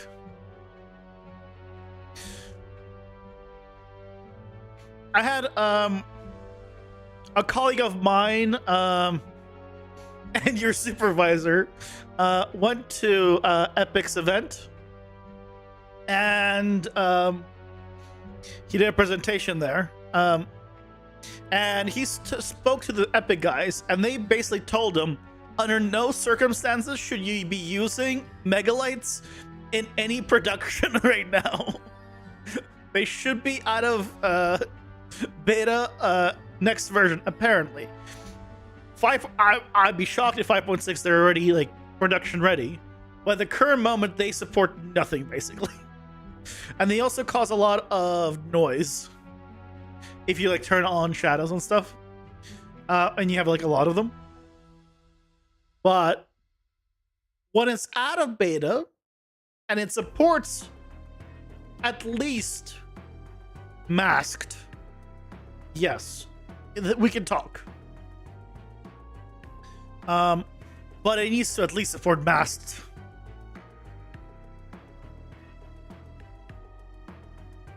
You're not using masked because of nanite? Well, nanite supports masked. It's not as good as Geo, obviously, but yeah, it totally supports masked.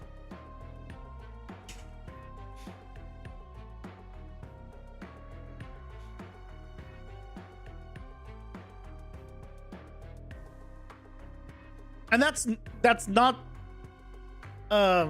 because somehow it's better at culling triangles. It's because masked is just more expensive than not masked as a material. And that's really where you're saving it. The nanite part is basically free no matter which one you do. And the difference is negligible in terms of nanite cost, but you're saving on the material cost. Thanks to the performance, yeah. It's just masked performance. It's the one issue that I have with my game where everything has to be masked, and there's no way around it. Which is not as bad, right? Because I have to do this. I have to see through it.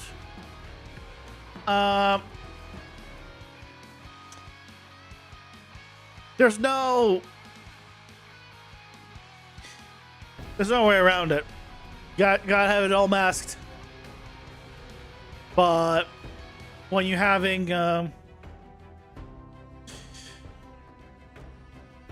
it's gotta live with that. Yeah. I'm pretty sure the for trees and stuff, I think it's the material cost. Because if you turn off masked right for a tree, you'll get a bunch of performance back. Even nanite or non-nanite, right? So that's my guess. Okay, so we now have reworked left click, hold left click, right click,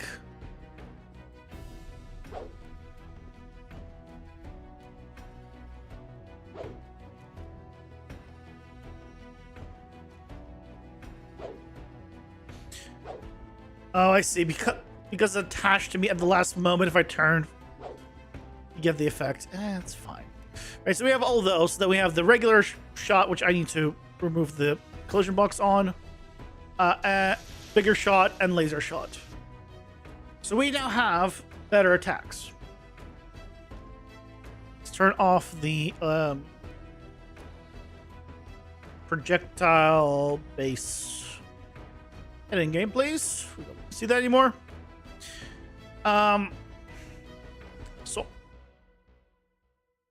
So the question we gotta ask ourselves now is, do we want to have a hold attack on the right button or any other attack type? Is it a forest? Trees with mass 67 FPS? Trees fully modeled, 10 times more poly? Yeah. Yeah, it's the material cost on every, because it still has the masked unmasked still has a cost, and yeah. But yeah, for forest, I would absolutely, given the choice, I would always say yeah, poly everything. In nanite and just in general, polys rule. We're just giving something to a vendor, and they need to model something, and they're like, oh, do you want to give like a normal map like of the stuff? Like, oh no, if it's small enough where we don't notice it, like on a flat surface, that'll be a normal. Like they're talking about baking the normal. If it's like big enough to notice, just bottle it in. With nanite, just model it in. I'd rather have a dense model with no normal than having a lower res with a normal map. Except for nanites. it looks significantly better, and the only reason you wouldn't not want to do this is for games where you need to worry about hard drive space. That's it.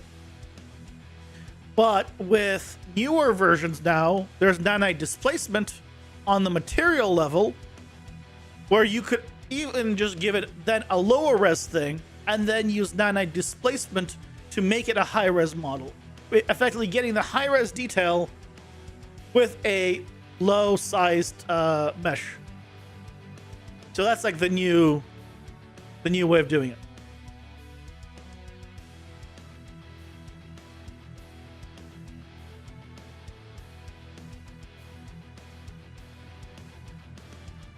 $500 GB games would be no fun. What do you mean? We already have 500 gigabytes of games. Have you not heard of Call of Duty?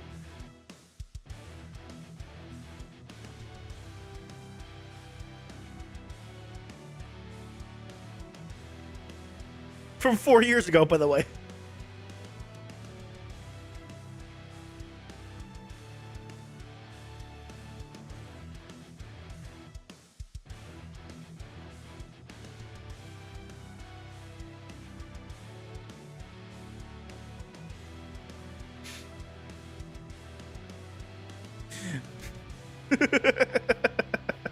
Activision said that fully installed and updated versions of Call of Duty Black Ops Cold War and Warzone may no longer fit on a 500 gigabytes PS4. I don't know why. They're over 500 gigabyte files for a game.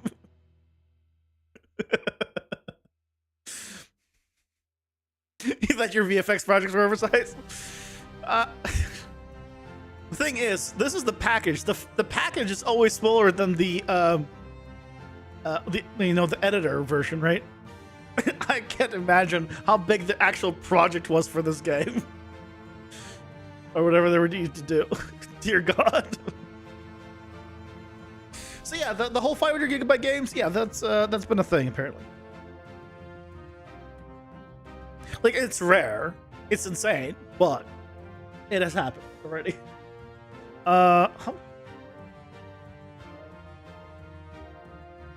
Like, I think most games are around the bigger games are usually like in the 100 150 gigabyte range. Baldur's Gate 3 was 122 gigabytes.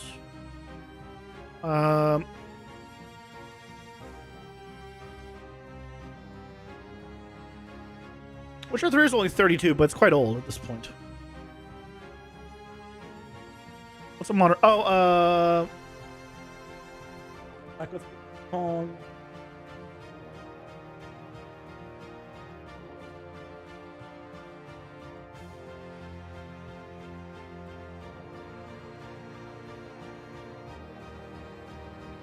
Yeah, Black Myth Wukong, 105 gigabytes. Obviously not including any updates or DLC or anything else. New Silent Hill? Is there like which Silent Hill is that? There's a lot of Silent Hills. Give me a number or a name. I don't know what the new one is. I don't keep up.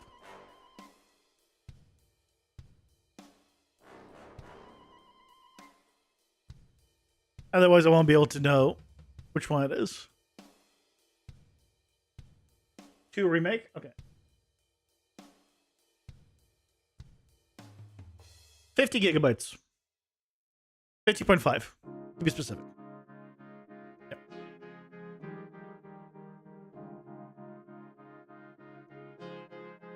So games are big. And then there's like super tiny ones. When will I stream a horror game for us?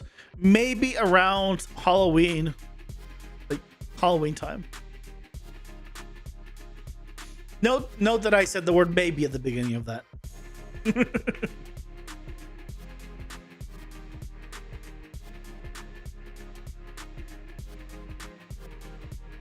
I need to be not a pansy to stream it. And we all know I'm a pansy, so when it comes to horror games. 24-hour stream when? Never. Well, I won't say never because never say never, but... Okay, I'll do a 24-hour stream if I hit 1 million subscribers on YouTube. And the views and everything reflect that. And I say that next part so nobody's view bots me and says, here's 1 million subs, and don't do it. Because everything needs to reflect that data. That I have that many subs.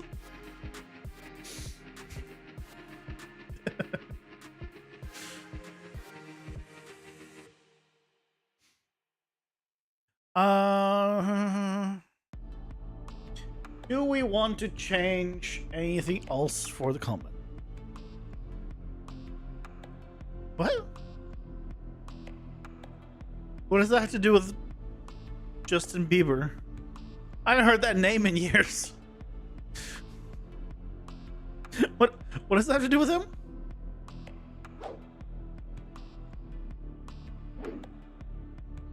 He says never say never is an American or like English expression.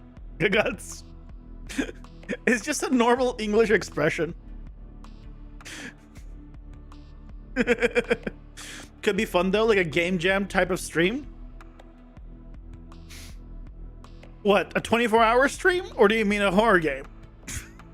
Because there's a lot of game jam games that are like horror game themed, and there's also me losing sanity if it's 24 hours. Oh, you know what we don't have working with? We don't have this working with... Hello, Mike. 24-hour stream is a must? What do you mean a must? A horror game in 24 hours? Oh, dear God.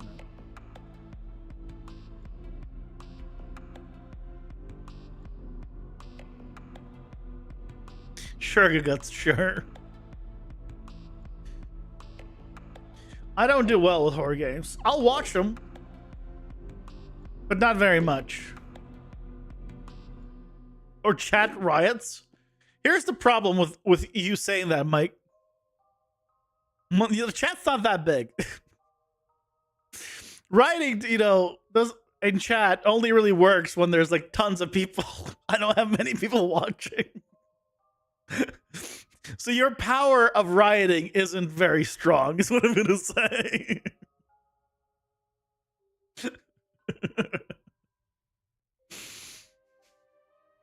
It's a manpower issue.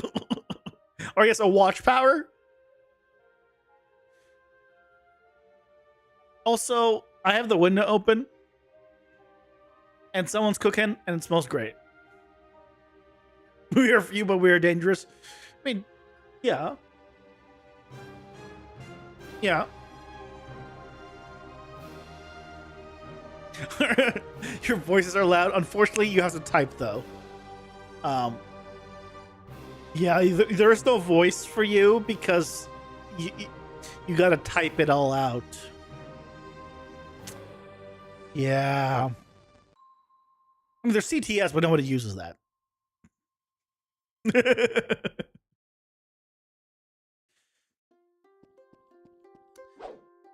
Okay, I think we gotta... I want to change the look of this, but I guess... Do you use... I mean, yeah. I'm not saying no one's ever used it. I want to check that the cleave is working with it.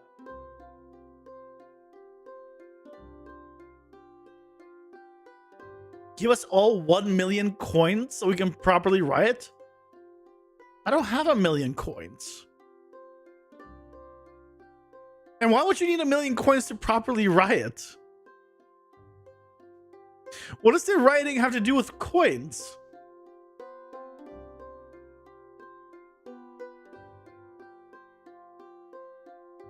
I have questions.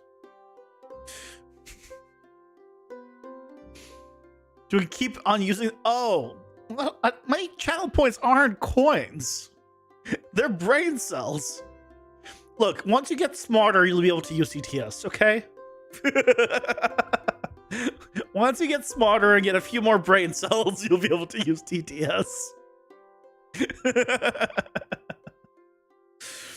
And then when you do, you'll get dumber again for using TTS.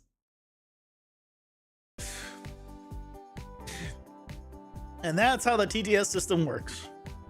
Or it's pay to win. I mean, really, it's either you lose no brain cells and you do pay to win, or you use brain cells. You love that they're called brain cells? Thank you.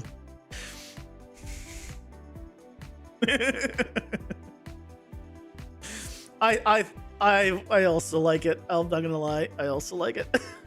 I mean, I made it, so I'm a little biased, but I was trying to think of something, you know, procedural minds related. And so I went to mind, to brain cell. I almost want to add it, a redeem that's just called lose brain cells, and you can redeem it. It'll do nothing. It'll just make you lose brain cells. Just avoid one. If you feel like you're too smart, you can just lose brain cells.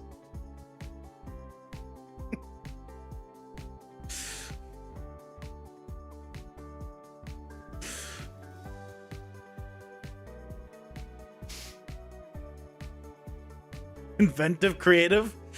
No. Everyone's done it before. I didn't come up with this.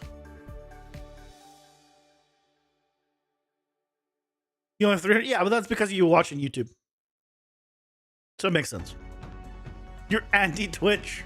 Oh, you 300 probably for following me on Twitch, where you got exactly 300, and then you never did it again after that, I'm gonna guess.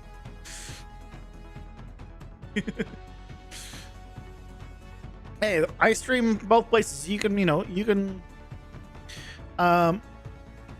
watch wherever you like.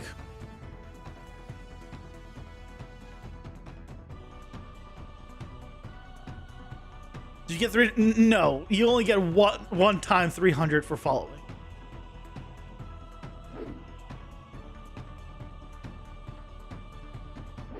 So I think I want to I'm tending to reduce the range, the width on that, but sorry. Would have it be working with Cleave? Oh, it does work with Cleave. Oh, it totally works with Cleave. I already have it set up with Cleave. Oh, okay. It's just the default radius is high.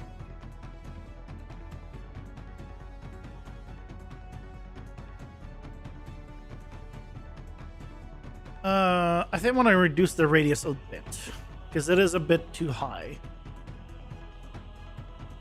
So, good job past me. You already did it.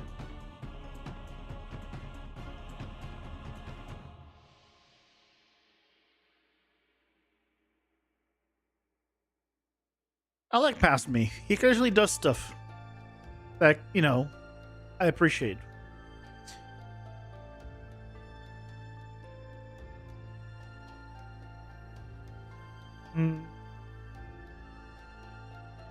I want to change X-Trace info. Looking at 175, which is way too high. Let's do like 125.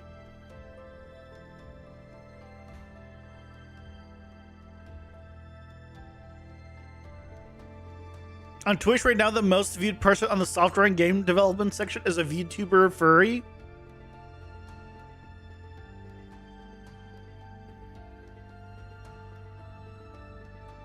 Are most VTubers furries?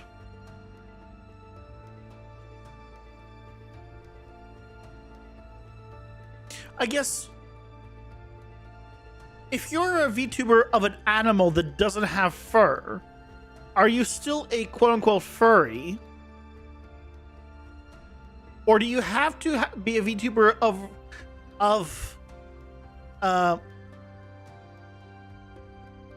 of an animal with fur to be a furry? Those are the questions I have. Mike streamed on Twitch. Apparently successfully too. You say it's 50. No, but like this is not like a per streamer, right? This is just general. Like, it's not you, it's your people. Your people are furries. I mean, it makes sense. We saw the game.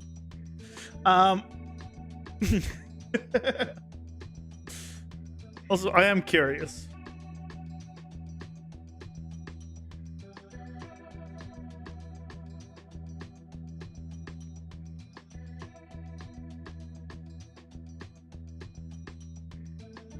What? No, there's...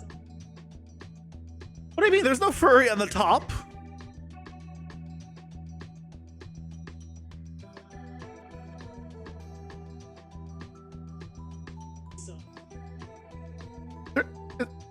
What? It's not a VTuber. Furry? This is the highest of software and game development. It's a VTuber, but no part of this is a furry. I'm just gonna say that. I don't know what part of this very human, normal VTuber. Yeah. It sort of recommended for you, and so recommended you a furry. Bravo, Mike. Bravo.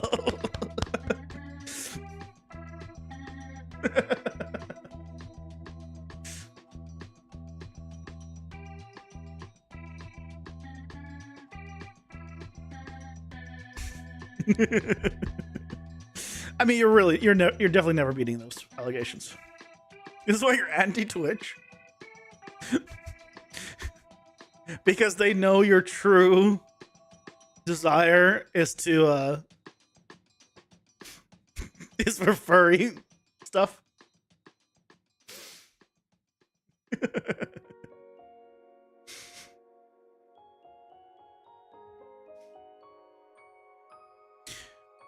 I'd love a cool pattern design for this. But, I mean, for now, I guess it's fine. Trying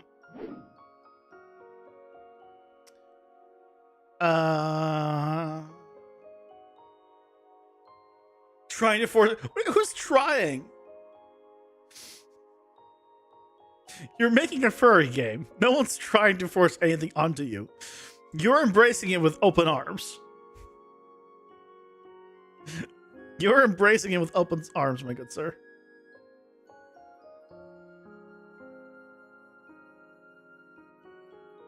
No, just embrace it. It's fine.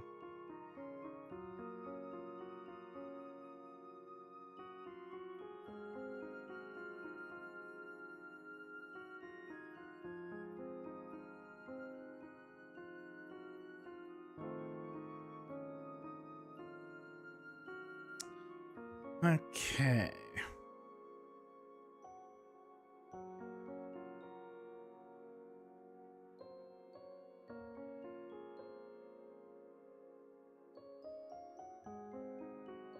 The final, not the final level, then... Oh, then I spawned the portal. We're at the final level, then game over. Okay.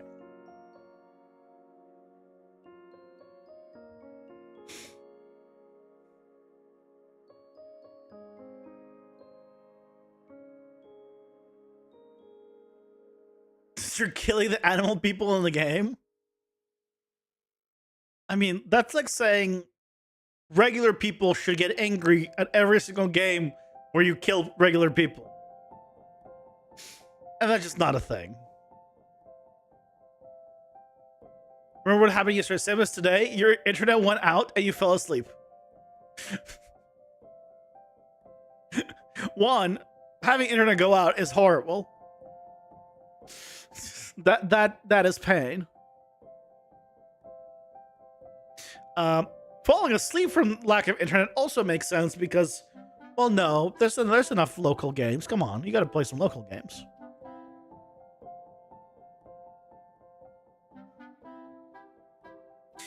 Okay, I think our melee, our combat rework for the player is for now done. We have 3 attacks here. Oh no, it's not. I just remembered. Shit. I just remembered I haven't even touched Airblade. Never mind. We're 2 of 3. We're 2 of 3. Shit. Okay. We gotta rework Airblade. Use hotspot Wi-Fi from your phone. That's smart. You miss Airblade, orbiting orb. What do you mean? Orbiting orbs and Airblade are still there. Well, orbiting orb still works.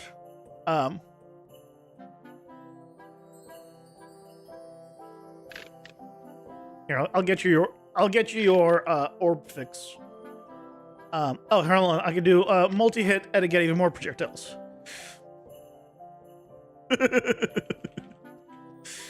You have an ancient PC that takes a wire. I mean, I also take a wire. It's called Ethernet.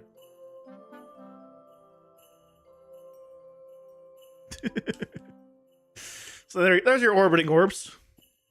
Okay, I can even have it go, yeah, and now it's gonna just collides with the wall, and it's cool, and I like it.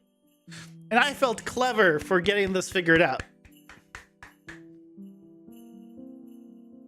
I think I figured it out. I should point out. Hey, Ricardo, welcome in. How's it going? I'm doing well. Yeah.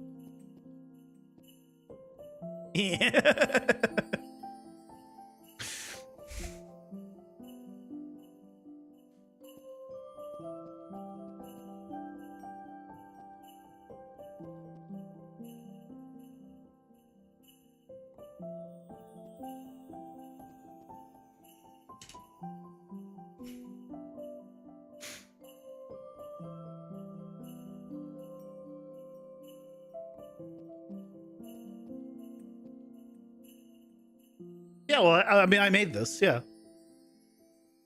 All blueprints. All blueprints.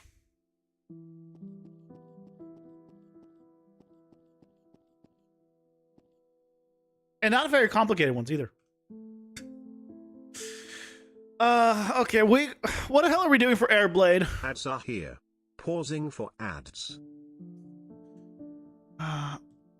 Remember we found one PC specs parts from 2008? Oh. No. I remember you saying it was like very old, and I remember us keep moving the year up because the year you said wasn't the year it actually was. I remember that. I don't remember if we ended on 2008, to be fair. We might have ended in 2008. But I remember it being newer than what you said.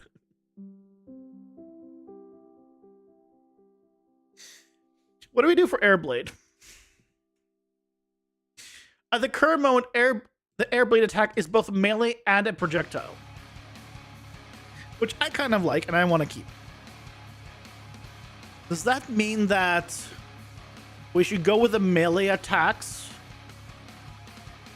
but then also just spawn a projectile and have it also scale of the damage and everything and the size? I guess that's cool. Yeah, I probably should. How should you do the floating damage number? How would you do a floating damage number? You have a text renderer in its own blueprint that you can alter from another blueprint. Do I just add a projectile movement instead of velocity 0? Let me show you how I would do a damage number.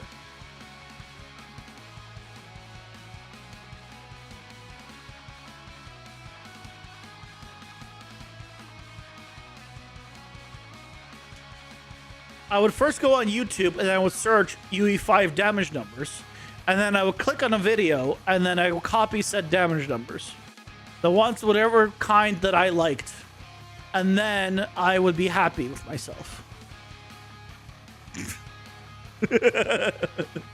That's how I would do damage numbers.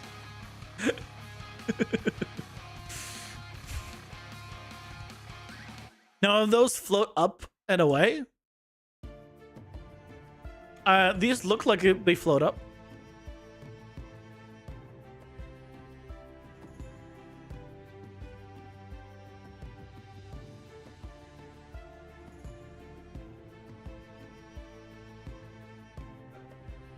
Oh, look at that. It moved up. Moved up. Moved up. Moved up. Look at that. It moves up.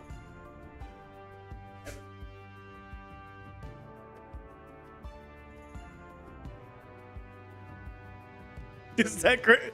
Yeah, Matt Asplund is great. Matt Asplund's videos are good. Here. I'll link it for you. Are you currently working at any studios here in Van? I'm currently working at a studio. Yes. I'm remote. So debatable how you define in Van. I don't go to Vancouver and work there, but you know, remote. I also don't really work. Do I work? I don't know. Do I work for a studio? I'm on the client side. I'm not on the vendor side. Do I technically work for a studio?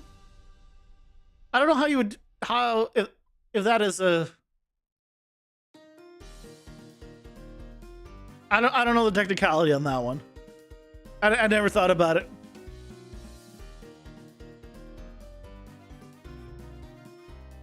Wait, what is Van? Hold on. Because you say you're in movies, not necessarily Van. What is Van? Because I don't think I understood what Van is. Yeah, I do. Okay. TJ, I would know. Vancouver. Yeah, that's what I thought you meant. But you say you're on the same boat, but in movies, not necessarily Vancouver.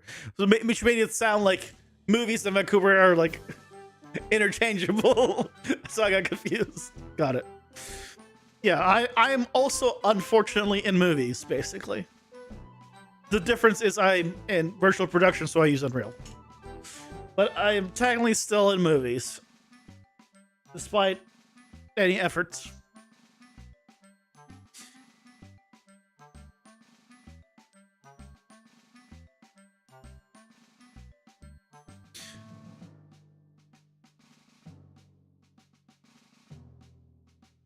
Why do you need more studio? Why do you need someone else to make a studio at that point? Just either, you know, apply at studios that already have a, you know, a reputation. Otherwise, it's not going to go much. Or make your own, which is much harder. You've been pushing Unreal for smaller projects as much as you can as well. Oh, for like film, like actual VFX. I don't know about using. Okay, here's my biggest gripe, and that is VFX in Unreal, as in film in Unreal, is my biggest gripe. And I don't mean the act of making video, like films or anything like that. I mean the industry trying to force VFX workflows into Unreal. That is my gripe, specifically. If people embrace Unreal and do it the Unreal way, cool, awesome, great, love it. But man, VFX people are so stubborn on like the majority. Obviously not everyone, but the majority of people high up, less so artists, less so like middle, lower, you know, but more like people in charge are so stubborn. Holy shit.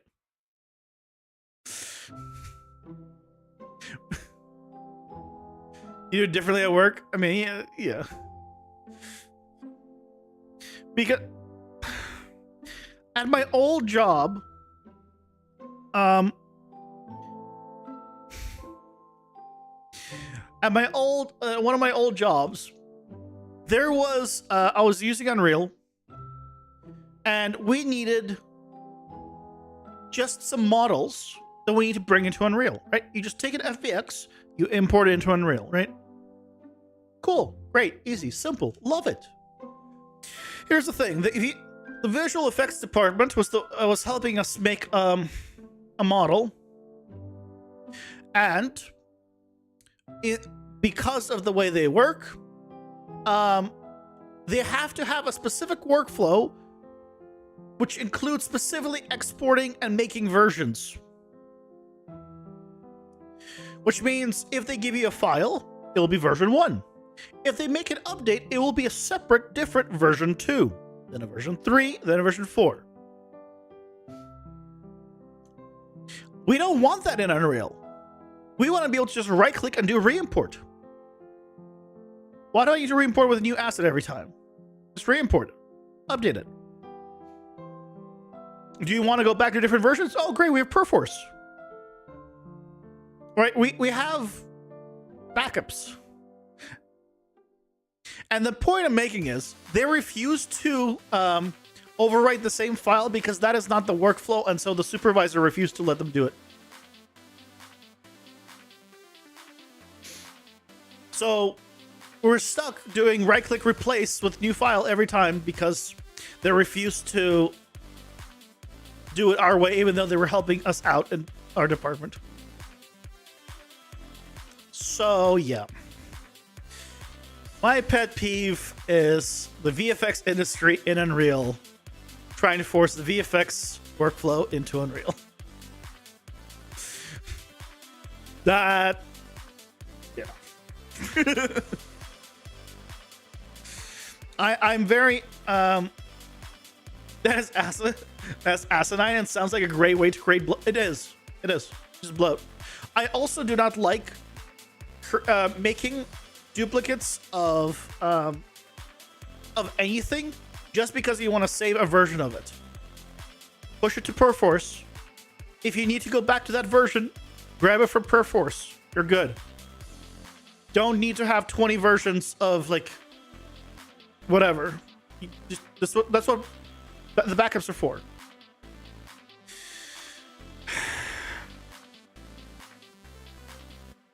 So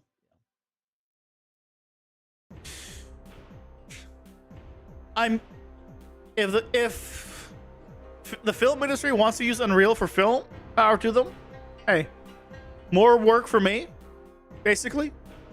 Right? But please do not push the film mentality into Unreal. Like the other thing that I don't like. I'll only go with this one other thing is everyone's so used to creating the entire environment in Maya or any other 3D program and just bringing the entire environment in place into Unreal.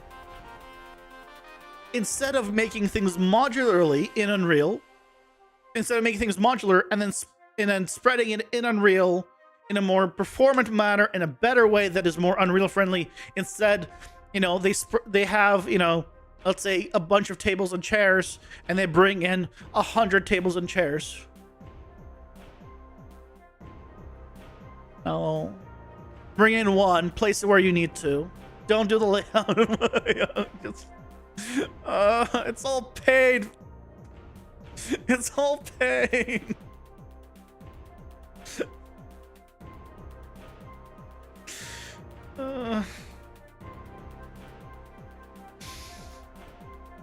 What's break the head of a producer is when we explain them that we would do the work faster with less people.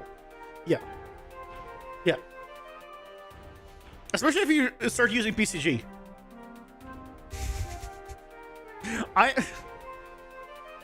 I'm currently working on 2 environments, effectively solo.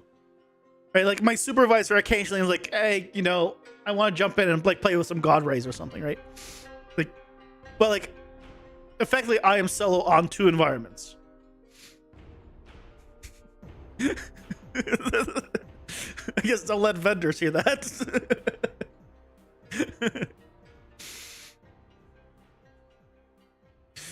So yeah, in terms of work faster with less people, exactly. You have to ingest Argentinian movies, all on Unreal, insanely heavy because it was all unique items. Oh god. DGO knows. DGO knows.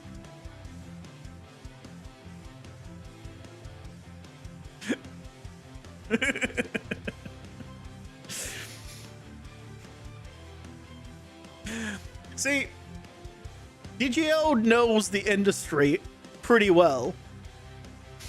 I don't. You can describe me a movie and I probably would never even heard of it. Let me put this differently. I'm working on like TV shows and movies and I couldn't even tell you which ones they are. Look at you wait for me to go full screen and go to go with a pixelate option.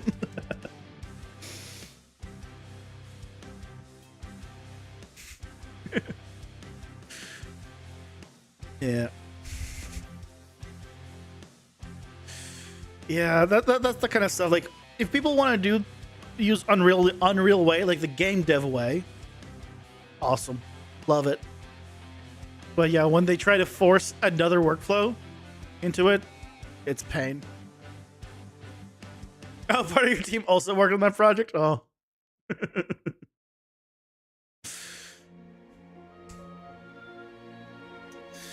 So yeah.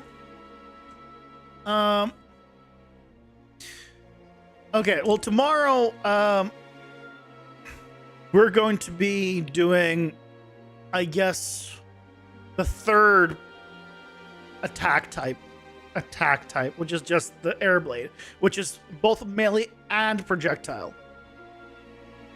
So we'll have to combine all of them. And I kind of want, on the like slam down effect, I kind of want to do a big projectile. Because that would be awesome. That maybe also has piercing. I think that would be cool. I'll need to figure out how the hell to do it, but we'll get to it. 24-hour horror stream? My good sir, I have work. I don't have horror games, really. You know, it's it's not a raise up, it's rise up. See, you're tired. It's not going well for you, Mike. It's fine. It's fine.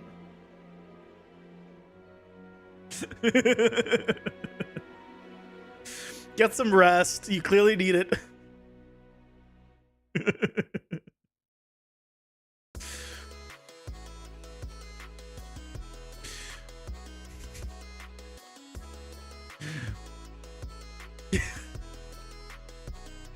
Very good, Mike. Anyway, have a good night, guys. Thank you so much for joining. I'll be back tomorrow for some more game stuff. And then maybe Friday we'll, set up for a bridge or a roller coaster in PCG. I don't know. We'll find out. Have a good night, guys. Bye-bye.